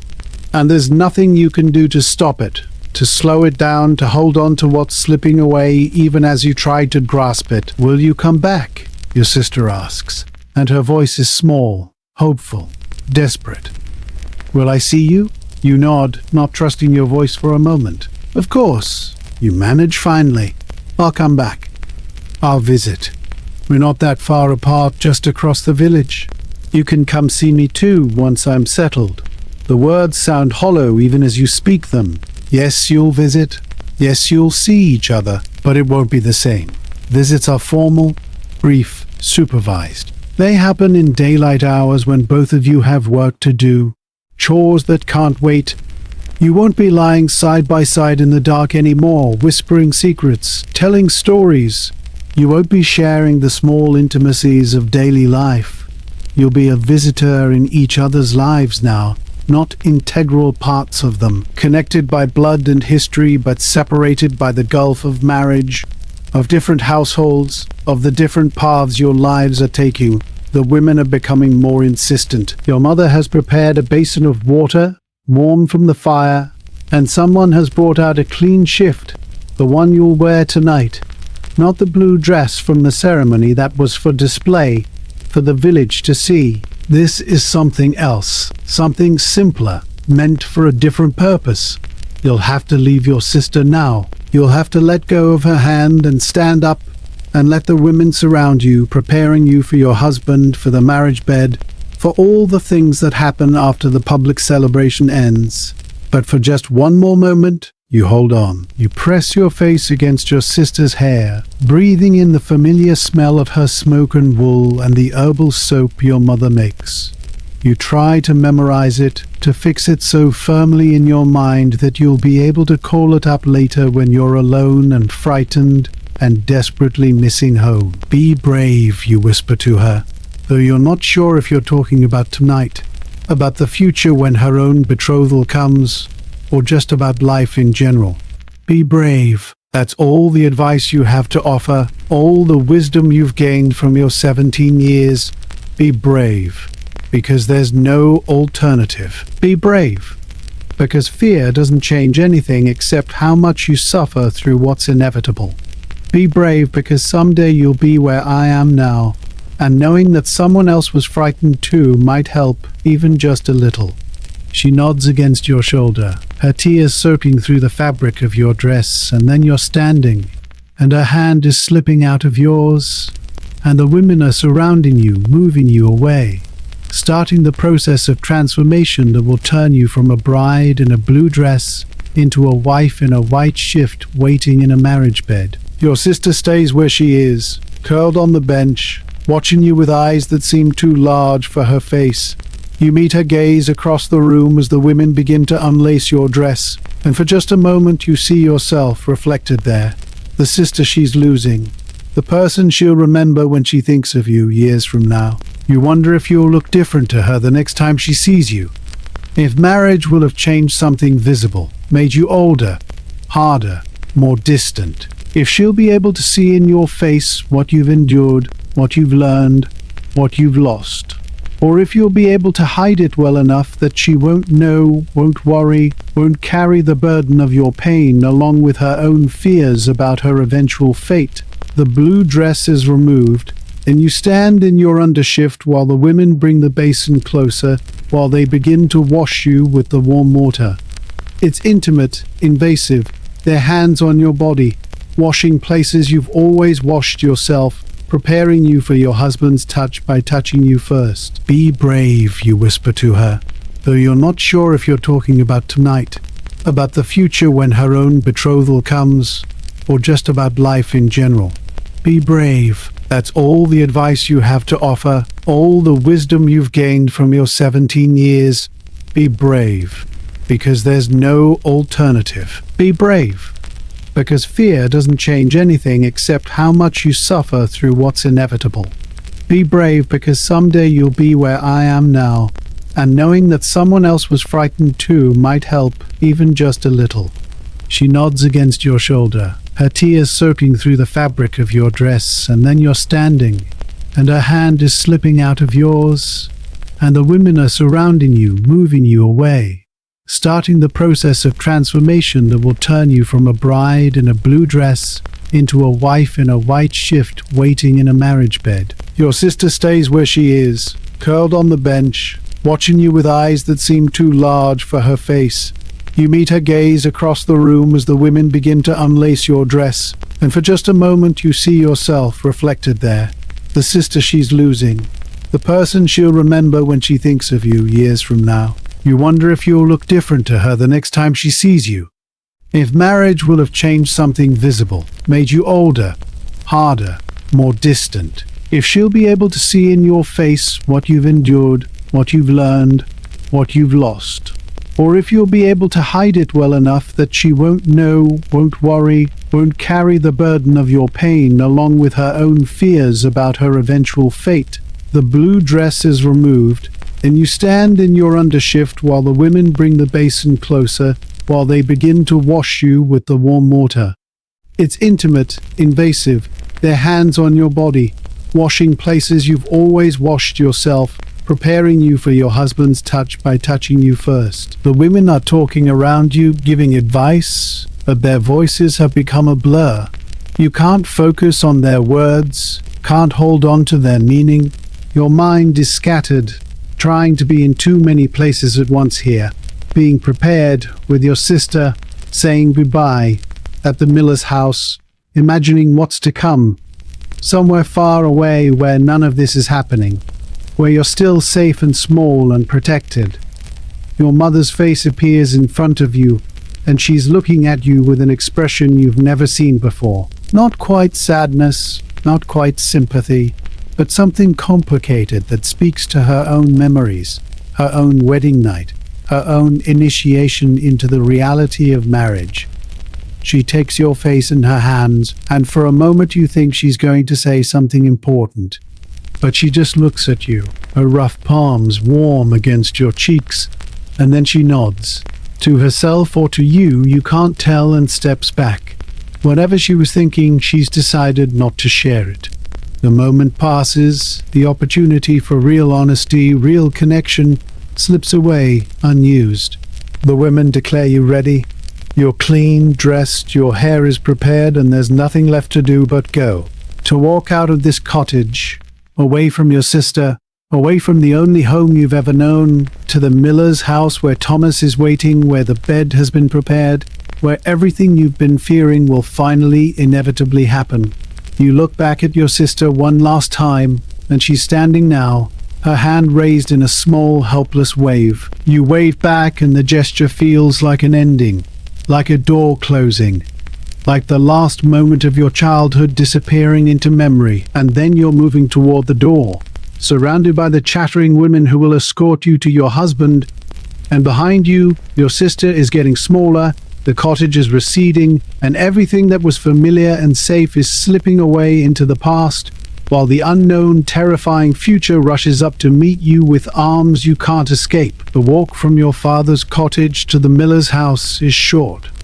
Just a few minutes across the village square, past the well, down the narrow lane that leads to the mill. You've walked this path 100 times, 1,000 times, in daylight on errands, barely noticing it. But tonight, in the torchlight, surrounded by the women who are escorting you and the men who are escorting Thomas somewhere behind you, every step feels weighted with meaning. Every step is taking you closer to the marriage bed, to the consummation, to the moment when your theoretical marriage becomes undeniably real. But it's not just that. Every step is also taking you into tomorrow, into the rest of your life, into the reality of being a wife in this village where everyone has known you since you were born. Tomorrow morning you'll wake up changed, not just in the physical sense, though that will be true too, if the women's warnings are accurate, but changes in how the village sees you, how they speak to you, speak about you, what they expect from you. Tonight, you're still the bride, still wrapped in the temporary protection of the wedding day when everyone is kind and congratulatory and careful with their words. But tomorrow, that protection will be gone. Tomorrow, You'll just be Thomas's wife, the new woman in the miller's household, and the village will be watching to see how you perform in that role. Whether you can manage a household, whether you can keep your husband satisfied, whether you'll produce children quickly enough, whether you'll be the kind of wife who brings credit to her family or shame, the scrutiny will be constant. You've lived in this village your entire life, so everyone knows everyone else's business, or at least they think they do. The women gather at the well, at the market, in the churchyard after Mass, and they talk. They observe and comment and judge and spread news, both true and invented, with equal enthusiasm. You've been on the outside of that scrutiny until now, just another maiden, not particularly interesting, not worthy of close attention. But marriage changes that. Wives are watched more carefully than daughters, their failures more significant, their successes more public. Every meal you cook will be evaluated. Every time you appear in the village, the women will note what you're wearing, how you look, whether you seem happy or tired or unwell. They'll count the months until you show signs of pregnancy, and if those months stretch too long without evidence of conception, the whispers will start.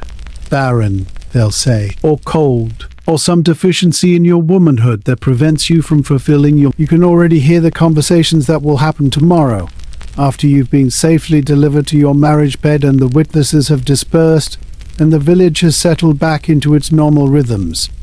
The women will gather, probably at the well, since that's where they always gather, and they'll discuss you, how you looked during the ceremony, whether you seemed frightened or eager or appropriately modest, what they think of the match, of Thomas, of your chances for happiness or at least survival. They'll compare you to other recent brides, rank you in some invisible hierarchy of wifely potential. They'll speculate about your wedding night with a mixture of sympathy and prurience, remembering their own first times, projecting their experiences onto yours. And depending on what they see tomorrow when you emerge from the miller's house for the first time as a wife, they'll begin constructing the narrative that will follow you for the rest of your life in this village. If you look tired, they'll assume Thomas was rough with you, or demanding, or that you're weak, unable to handle what every woman must handle. If you look happy, they'll wonder if you're simple, too naive to understand what's being done to you. If you look composed, keeping your emotions hidden, they'll call you cold or proud or too good for your station. There's no way to win this game, no performance that will satisfy everyone, but you'll have to try anyway. You'll have to manage your face, your posture, your words, constantly aware that you're being observed and that every observation will be shared and discussed and turned into evidence of your character, your competence, your worth as a wife. The men will talk too, though differently. At the tavern, over ale, Thomas's brothers and friends and the other men of the village will ask him questions he may or may not answer. They'll want to know if you were a maiden in truth, if there was blood, if you cried or fought or submitted easily. They'll want details that are none of their business, that should remain private between husband and wife, but privacy is another luxury that marriage doesn't afford. Thomas will be expected to prove his manhood by demonstrating his successful conquest of you, and how he tells that story, or whether he tells it at all, will shape how the village sees both of you. If he speaks well of you, praises your obedience or your appearance or your wifely potential, it might buy you some protection, some goodwill. If he complains, makes you the target of jokes or criticism, you'll spend months or years trying to recover from that initial characterization. You'll have no control over any of this. That's what's becoming clear as you walk through the torchlit darkness toward your new home. The narrative of your life is being written by others, by the women at the well, by the men at the tavern, by Thomas's family, who will observe you daily and report their observations to their friends and neighbors. You can try to influence it through your behavior, through performing the role of good wife as perfectly as possible, but you can't control it.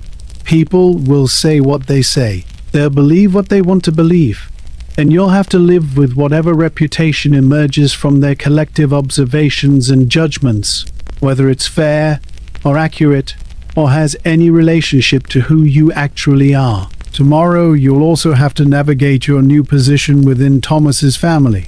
His mother, the miller's wife, will be watching you most closely of all.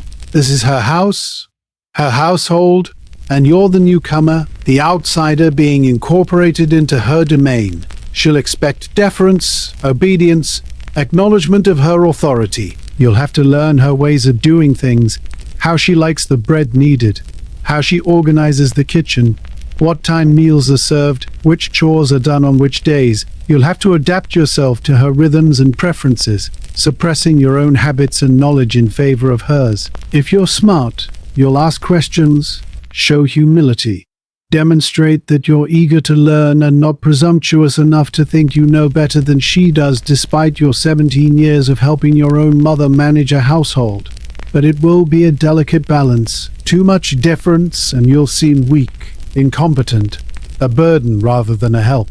Not enough and you'll seem prideful, disrespectful, a threat to her authority. You'll have to read her moods, anticipate her needs, make yourself useful without making yourself intrusive. And all of this while you're also adjusting to living in a new space. Sleeping beside a stranger, managing the physical aftermath of your wedding night and whatever that entails. You'll have no time to grieve your old life, no privacy to process your feelings, no opportunity to rest and recover. You'll be expected to wake up tomorrow morning and simply begin being a wife, as if the transition were effortless, as if you'd been preparing for this your entire life, and now you're just stepping into a role you've already mastered. Thomas's brothers are here too, 3 of them, all older, all married with wives who've already established themselves in the household hierarchy. They'll be evaluating you, comparing you to their own wives, deciding where you fit in the pecking order. Will they be kind, welcoming you as a new sister? Or will they be territorial, protective of their own positions, wary of this newcomer who might compete for resources or attention? You don't know them well enough to guess. You've seen them at church, at market, at village gatherings, but you've never had reason to speak with them at length, to learn their personalities or their attitudes towards family and loyalty and the incorporation of new members. Tomorrow, you'll have to figure them out quickly, learn who's an ally and who's a threat, who you can trust and who you need to be careful around. And then there are the neighbors, the other families whose houses cluster around the mill, whose lives intersect with the miller's family daily. They'll be watching too, with the particular intensity that comes from proximity. Every argument, every raised voice, every sign of discord or harmony will be noted and discussed. You'll have to be conscious of this always, aware that your private life is never truly private when you live surrounded by people who have nothing better to do than observe and comment. If you cry, someone will hear. If you and Thomas fight, someone will know. If you're unhappy, or frightened, or struggling, it will become common knowledge before you've even fully acknowledged it to yourself. The pressure of it sits heavy on your chest as you walk. Tomorrow, you'll be under constant surveillance, your every action scrutinized and judged, and turned into evidence of your character. There will be no mistakes allowed, no grace period where you're permitted to fumble and learn. You'll be expected to be competent immediately, to know instinctively how to be a wife despite having never been one before, to manage tasks and relationships and situations you have no experience with. And if you fail, if you make mistakes or show weakness or simply can't adapt quickly enough, the village will know. They'll talk about it, shake their heads, say they expected as much, or they're surprised, or they knew all along you weren't suited for this.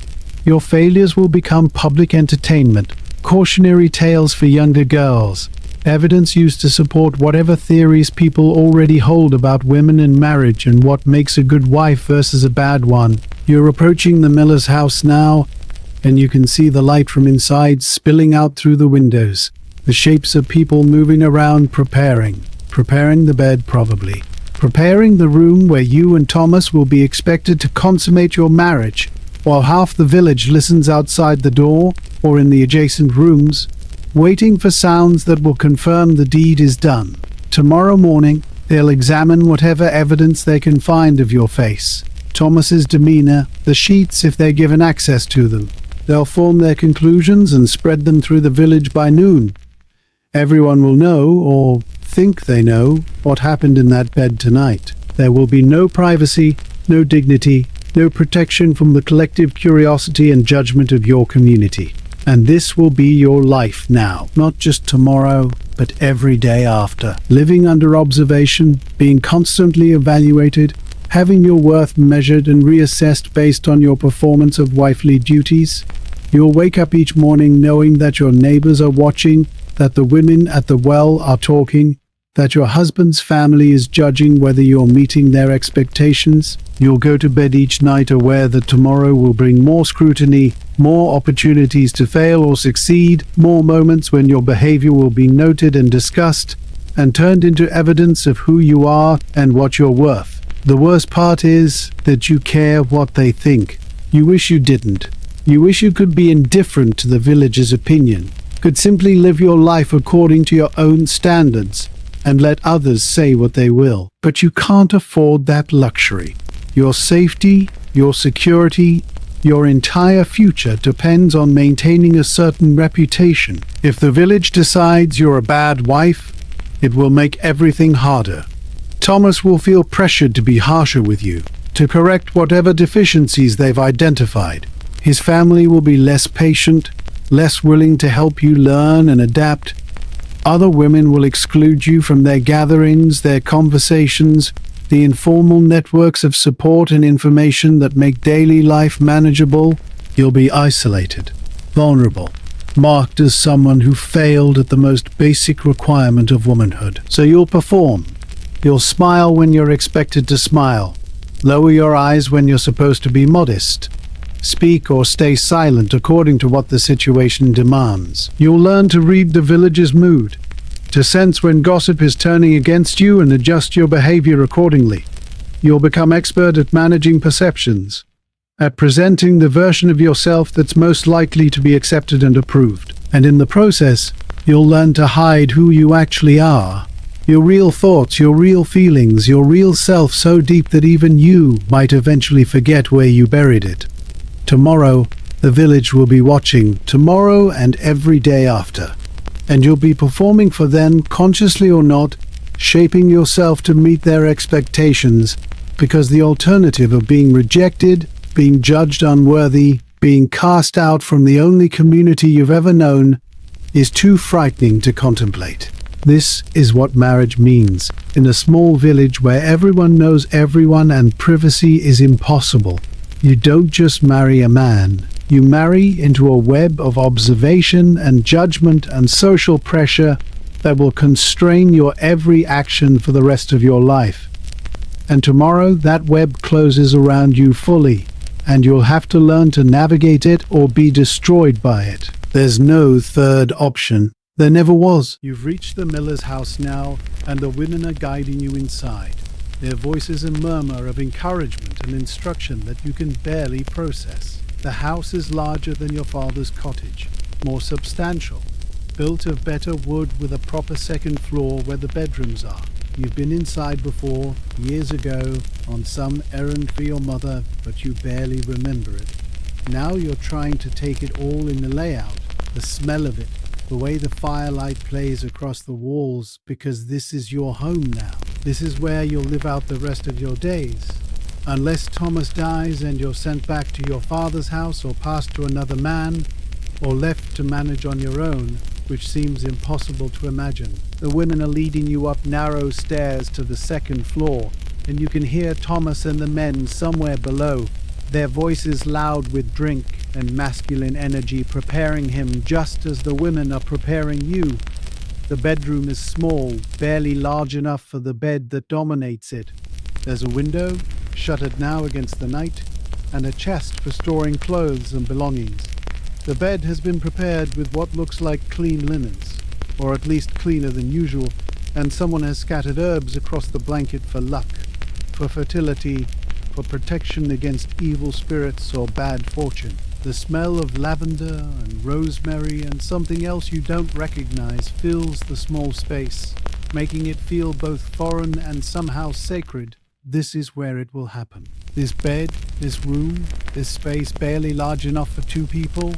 You'll lie down here with Thomas and the marriage will be consummated, and you'll be changed in ways you can't fully imagine, ways that frightened whispers and vague warnings haven't adequately prepared you for. The women are positioning you near the bed, arranging your hair over your shoulders, adjusting your white shift so it falls properly. They're chattering, offering last-minute advice, but you've stopped listening to their words. Instead, without quite deciding to, you find yourself praying. Not out loud, the women would hear, would comment, would interpret your need for prayer as fear or weakness or lack of faith in your husband. But inside, silently, you're reaching out to God, to Mary, to whatever saints might concern themselves with the fears of a 17-year-old girl on her wedding night. Please, you think, though you're not sure what you're asking for. Please let it not hurt too much. Please let him be gentle. Please let me survive this night and tomorrow and all the days after. Please don't let me die in childbirth. Please let me keep some small piece of myself intact through everything that's coming. Please. But even as you pray, you feel the doubt creeping in. Does God hear prayers like, does he care about the fear of one girl in one small village when there are wars and famines and plagues ravaging the wider world? The priest says God cares about everything, that every sparrow that falls is noticed, that the very hairs on your head are numbered. But if that's true, if God is watching you right now, paying attention to your fear and your desperate prayers, then why isn't he stopping this? Why isn't he intervening, offering some escape, some comfort, some sign that you're not completely alone at this moment? You've been taught your entire life that God is good, that his plans are perfect, that suffering has purpose and meaning if you can just maintain faith through it. But standing here on the edge of experiences you don't want, can't prevent, and have been given no choice about, those teachings feel hollow. Empty words meant to make the unbearable seem bearable. You try a different prayer, this one addressed to Mary. Surely Mary understands what it's like to be a young woman whose life is decided by forces beyond her control. She was told she would bear God's son, and she accepted it. That's what you've always been taught. That she said yes, that her submission was willing and faithful and worthy of eternal praise. But did she have a choice? Could she have said no? And if she couldn't, if refusing the angel's announcement would have brought shame and punishment and the loss of everything, then was her acceptance really consent?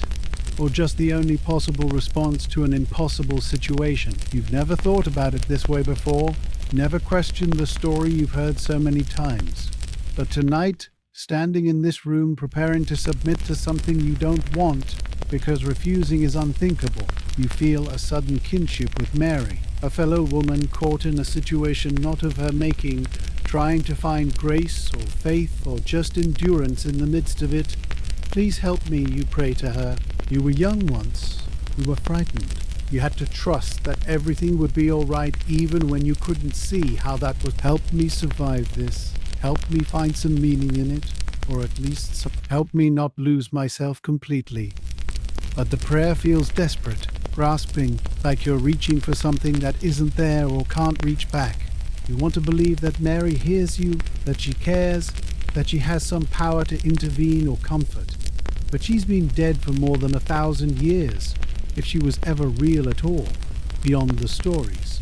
And you're here, now, in this room with your heart pounding and your hands cold and no one who can actually help you except yourself. What if there is no God?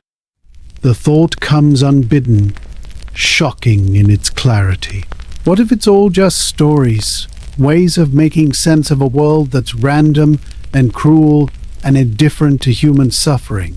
What if you're praying to nothing, reaching out to an emptiness that can't hear and wouldn't answer even if it could?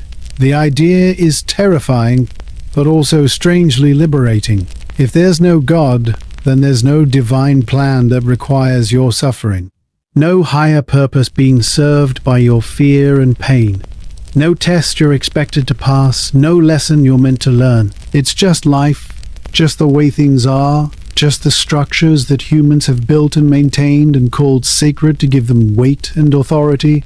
Marriage isn't holy. It's practical, a way of organizing society, managing property, producing legitimate children.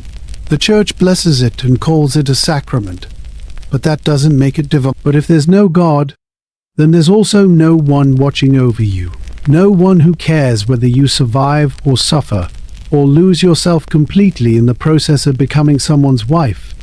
You're alone in a way that's more complete than any loneliness you felt before. Alone with your fear, alone with your pain, alone with the knowledge that what happens to you matters to no one except insofar as it affects your utility to others.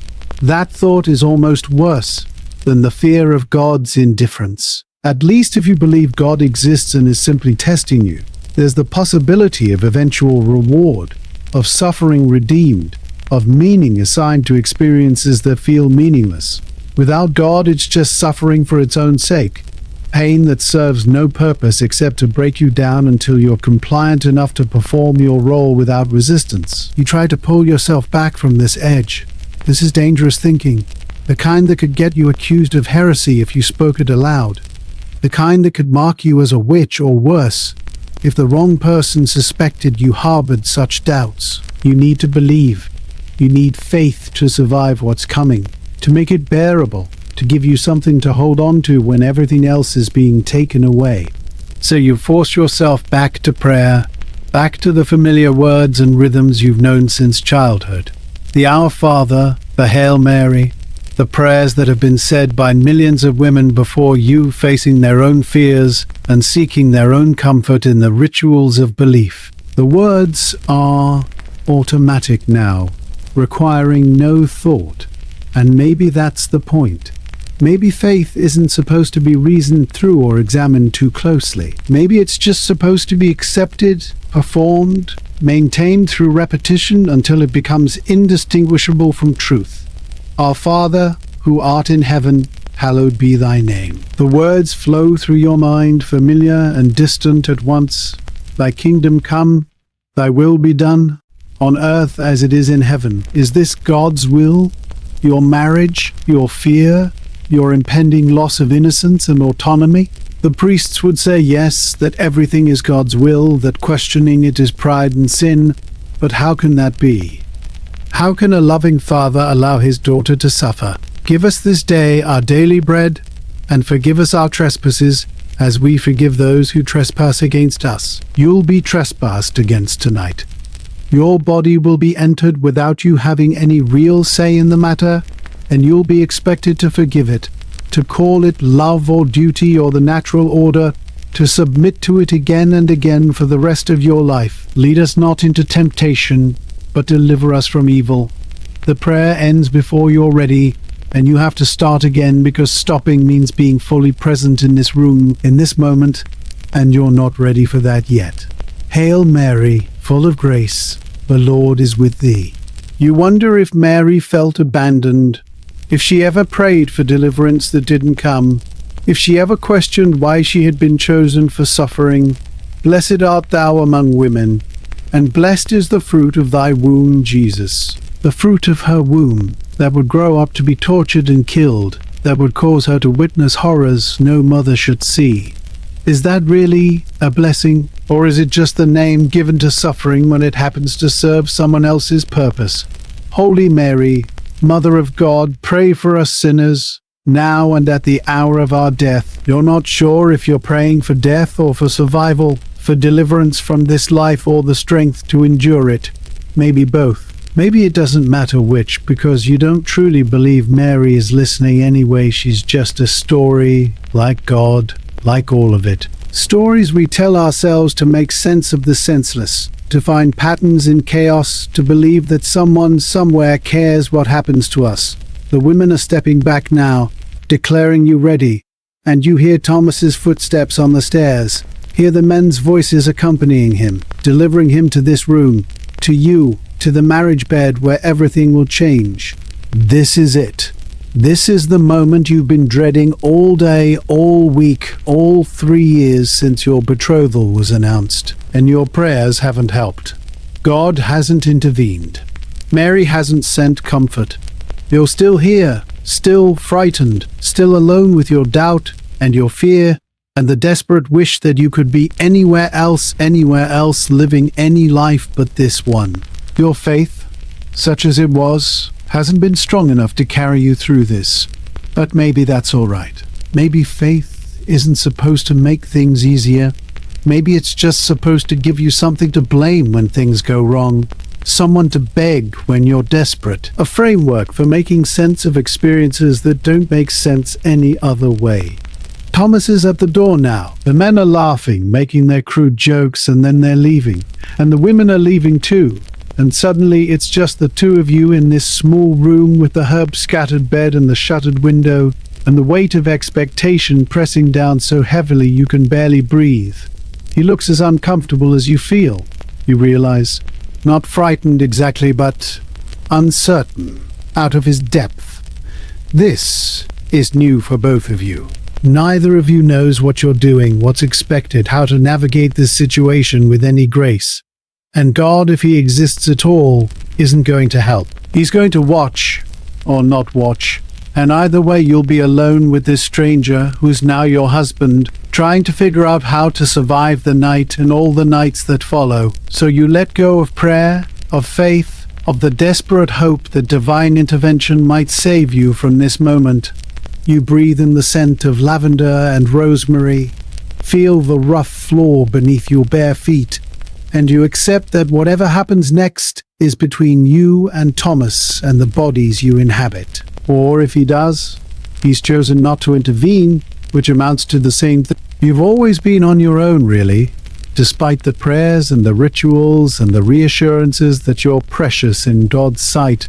None of it matters now. Now is just flesh and fear and the human struggle to survive experiences that were never designed with survival in mind.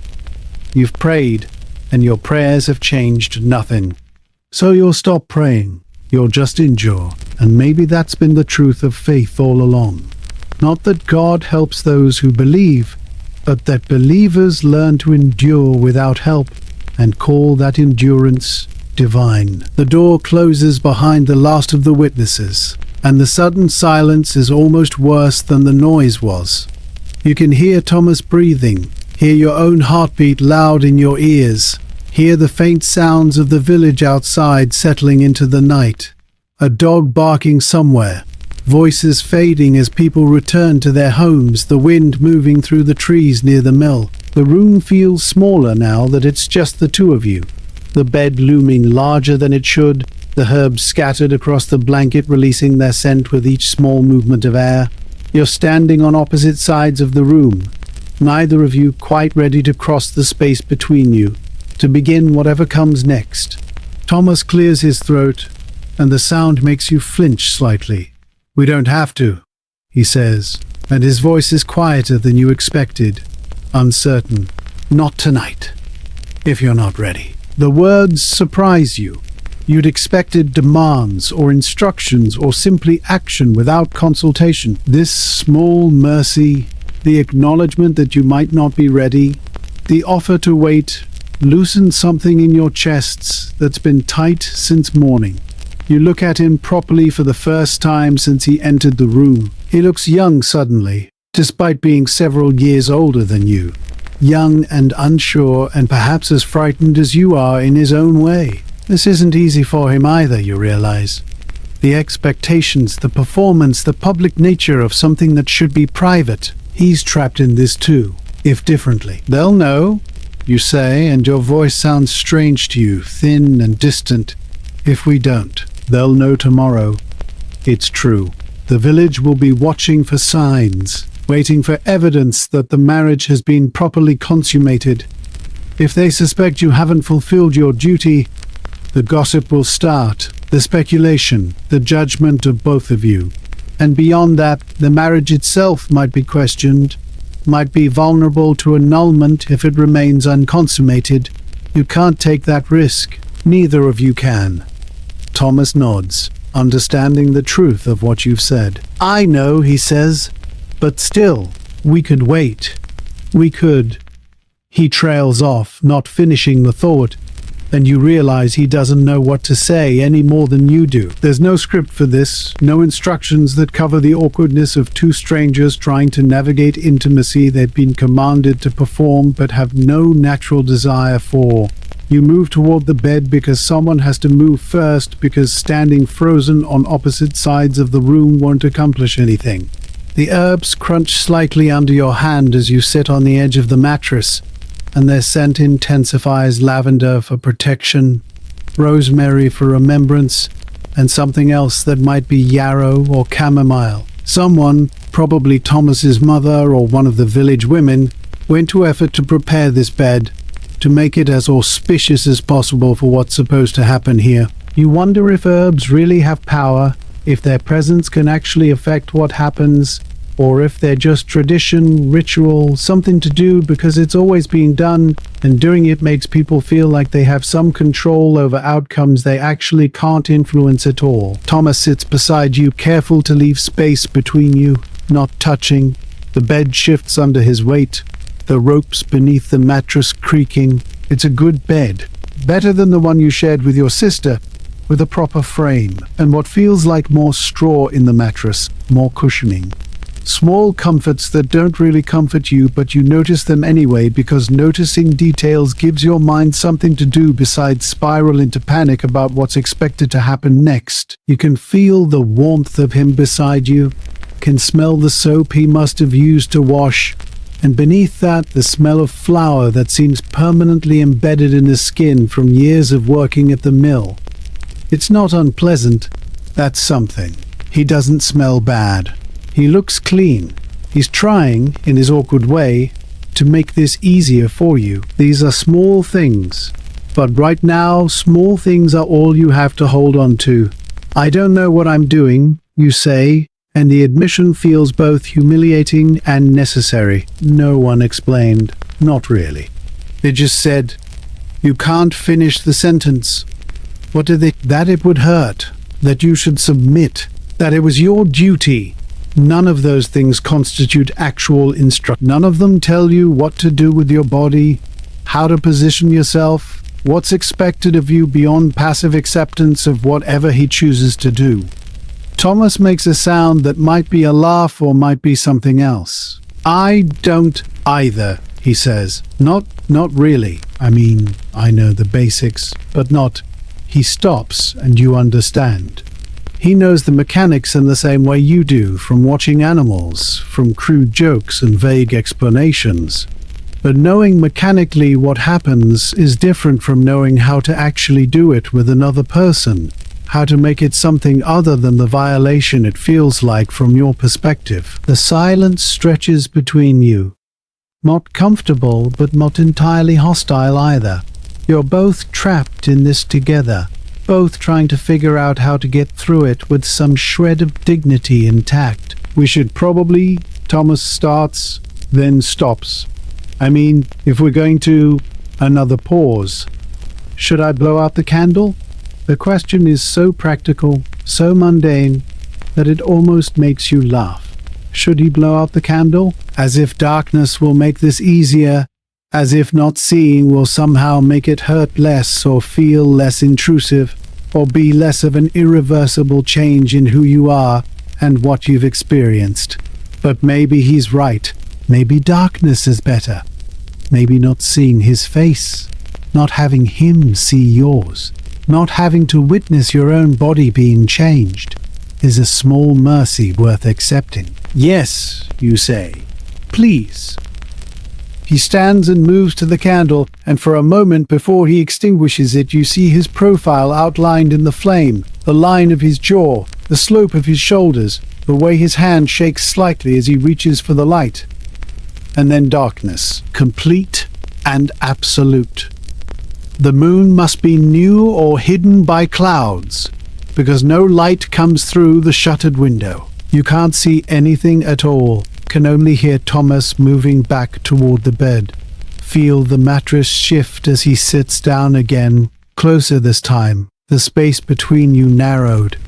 Your other senses sharpened to compensate for the loss of sight. You can hear his breathing, quick and shallow, You can smell the herbs more strongly now, and beneath them the scent of his body, his nervousness. You can feel the warmth radiating from him and can sense his presence even though you can't see him. His hand finds yours in the dark, and his palm is sweaty, trembling slightly. You realize with something like shock that he's as frightened as you are. Maybe not of the same things. His body won't be invaded, won't be changed in the same fundamental way yours will be. But he's afraid of failing, probably of not knowing what to do, of hurting you accidentally, of not living up to whatever expectations he's internalized about what it means to be a man, a husband, someone worthy of the role he's been given. His fear doesn't erase yours, doesn't make what's about to happen any less frightening from your perspective, but it makes him human. Make this a shared ordeal rather than something he's doing to you, even though the physical reality will still be that your body is the one being entered, changed, mocked. "I'll try to be gentle," he says, and his voice in the darkness is just a voice, not threatening, just uncertain. "If it hurts too much, if you need me to stop, but you both know he won't stop, can't stop, not really. The marriage needs to be consummated. The village is waiting for proof. Your futures both depend on this act being completed, regardless of how much it hurts, how frightening it is, how much both of you would rather be anywhere else doing anything else. It's all right, you say? Though it's not all right, will never be all right, but saying it gives you something to do with your voice, some way to participate in this situation, instead of just enduring it. Just do it. Whatever we're supposed to do, let's just get it done. Get it done. Like a chore. Like something to be checked off a list. Plow the field. Mend the fence. Consummate the marriage. Get it done. The reduction of what's happening to simple completion of a task helps somehow, makes it feel manageable even though it's not. Thomas shifts closer, and you can feel his breath on your face now, warm and quick. His hand is still holding yours, gripping tighter than before, and you're gripping back. Both of you holding on to each other like you're drowning, and the other person is the only solid thing in a dark and churning sea. Maybe that's what marriage is. Not love or partnership or any of the things the songs and stories talk about.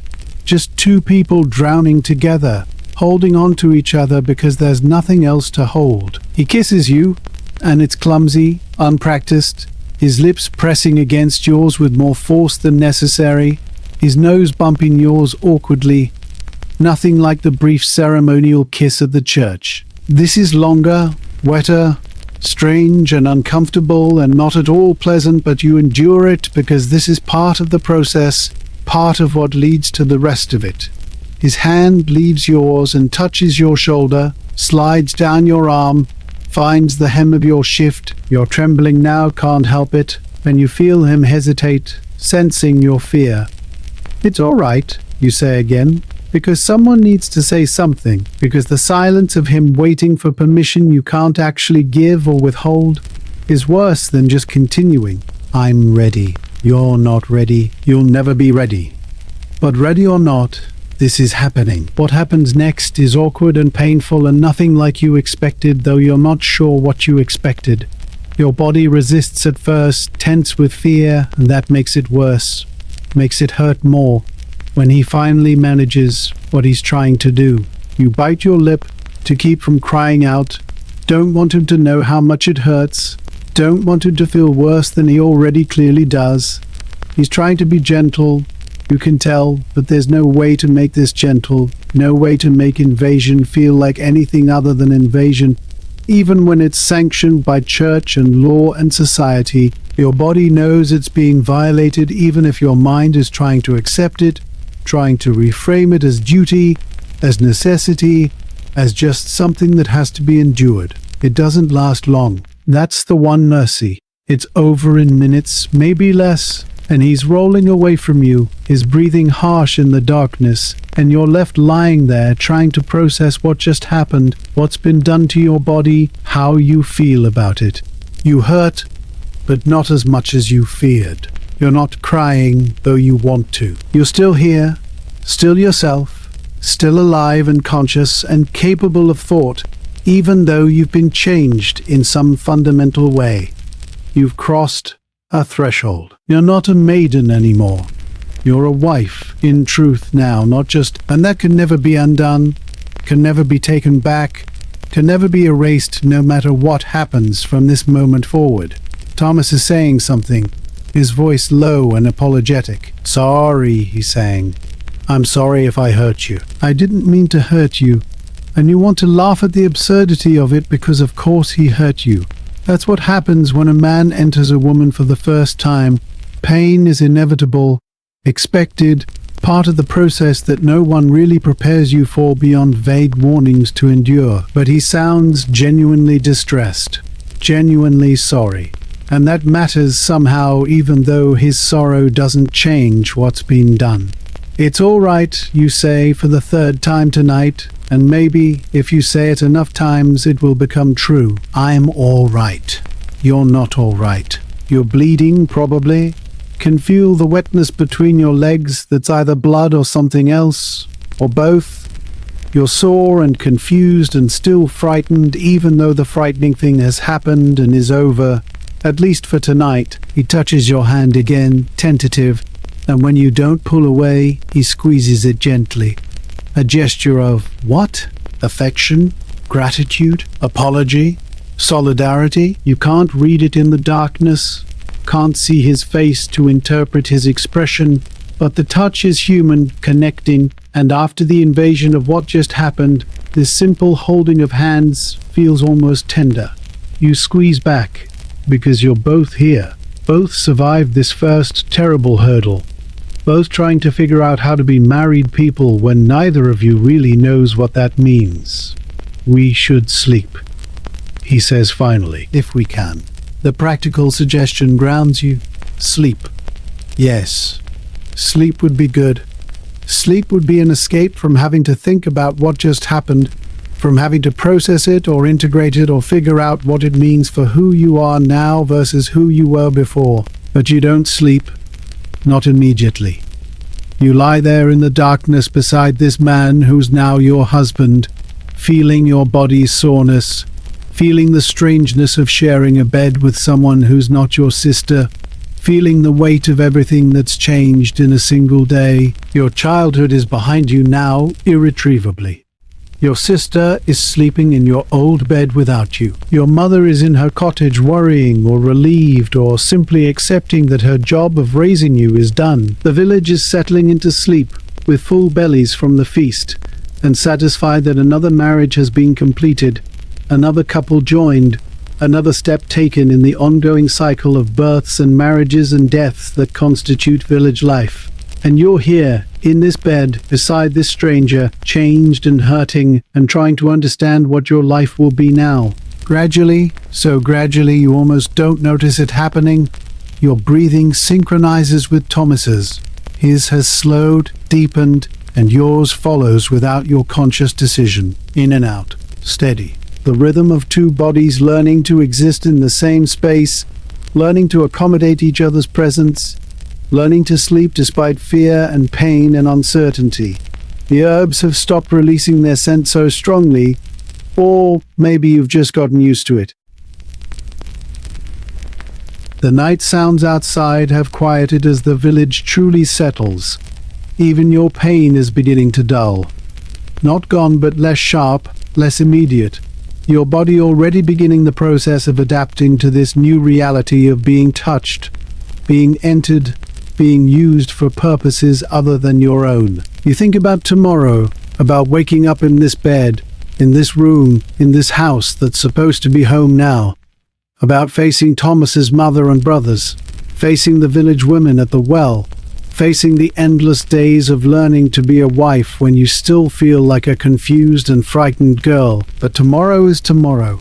Right now, at this moment, you're still here, still yourself. Even if that self has been changed, marked, initiated into experiences you can never undo. You've survived your wedding day. You've survived your wedding night.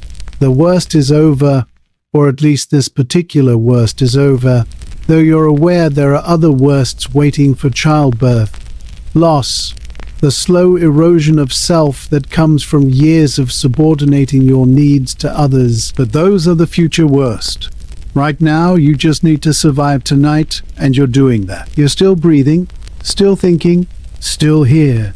Thomas's breathing has become the slow, steady rhythm of sleep. He's escaped into unconsciousness, and you envy him that escape even as you're glad for it, because it means he's not touching you anymore, not asking anything of you, not requiring you to perform or respond or be anything other than what you are in this moment, tired and sore and trying to process more change than any person should have to process in a single day.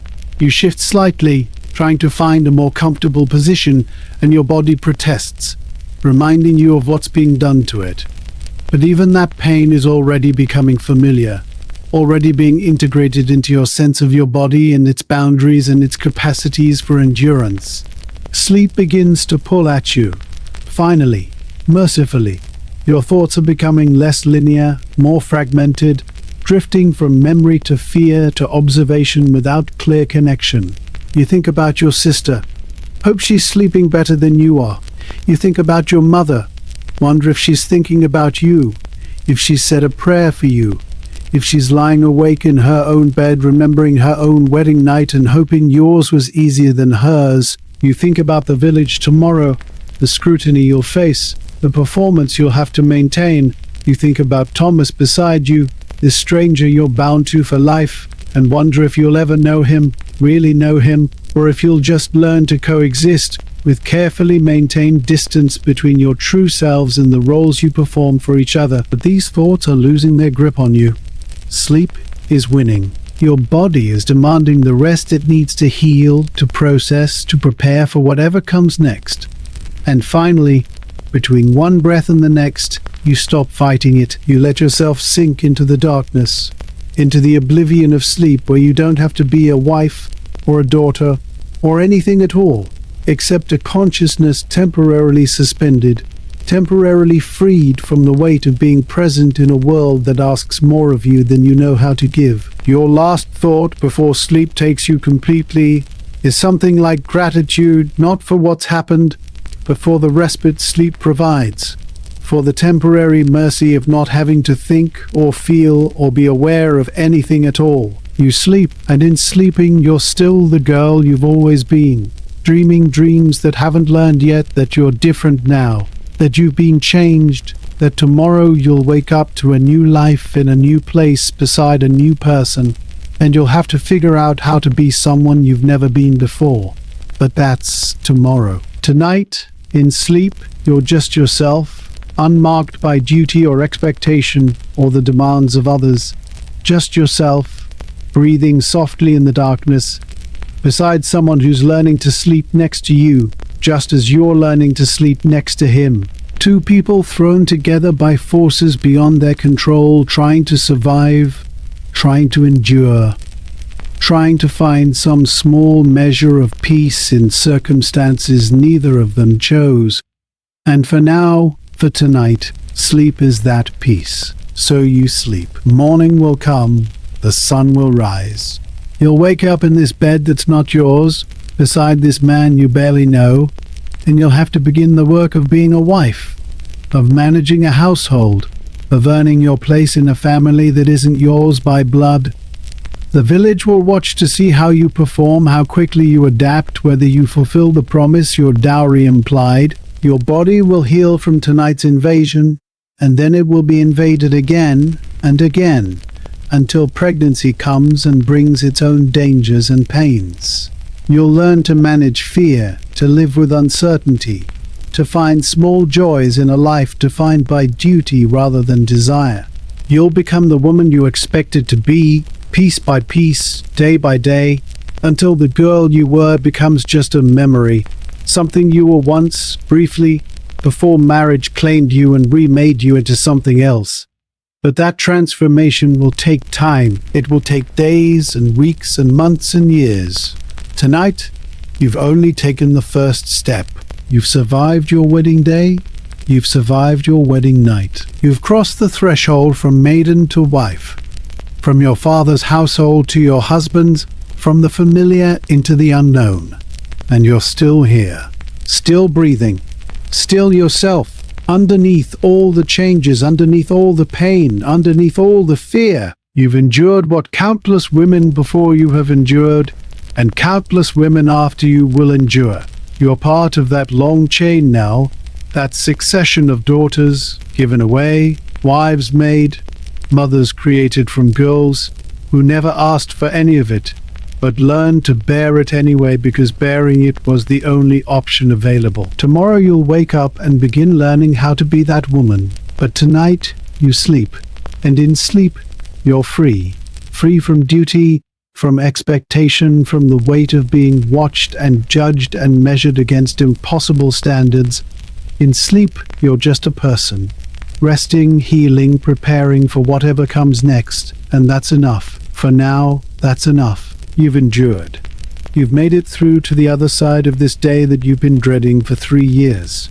And that small, quiet victory, that simple fact of survival is something to hold on to, as sleep carries you deeper into darkness, deeper into rest, deeper into the temporary peace that comes when consciousness releases its grip and you can just be, without performance, without fear, without anything at all except the steady rhythm of breath moving in and out, keeping you alive, keeping you here, keeping you even as everything changes around you and within you. Sleep well, rest now, tomorrow will come whether you're ready or not, but tonight you can rest. Tonight you can let go. Tonight you can simply be a person sleeping, dreaming, existing without the weight of all that's been done and all that's still to come. Tonight, in this darkness, in this bed, beside this stranger who's now your husband, you can find the smallest measure of peace. And maybe that's enough. Maybe for now that's all you need. Just this moment, just this breath, just this temporary escape into sleep where nothing can touch you and you're safe for a little while from everything that waits in the light of morning. Rest now. You've earned it. You've survived. And tomorrow you'll wake up and survive again. That's what women do. That's what you'll learn to do. But tonight, just rest, just sleep, just be. That's enough. You're enough. And in the darkness, in the silence, in the space between waking and sleeping, between fear and acceptance, between who you were and who you'll become, you're still you. And that self, that core of who you are beneath all the roles and expectations, that will survive too. It will have to, because there's no other choice. And because survival, in the end, is what you're best at. It's what you've always been best at. And it's what will carry you forward into all the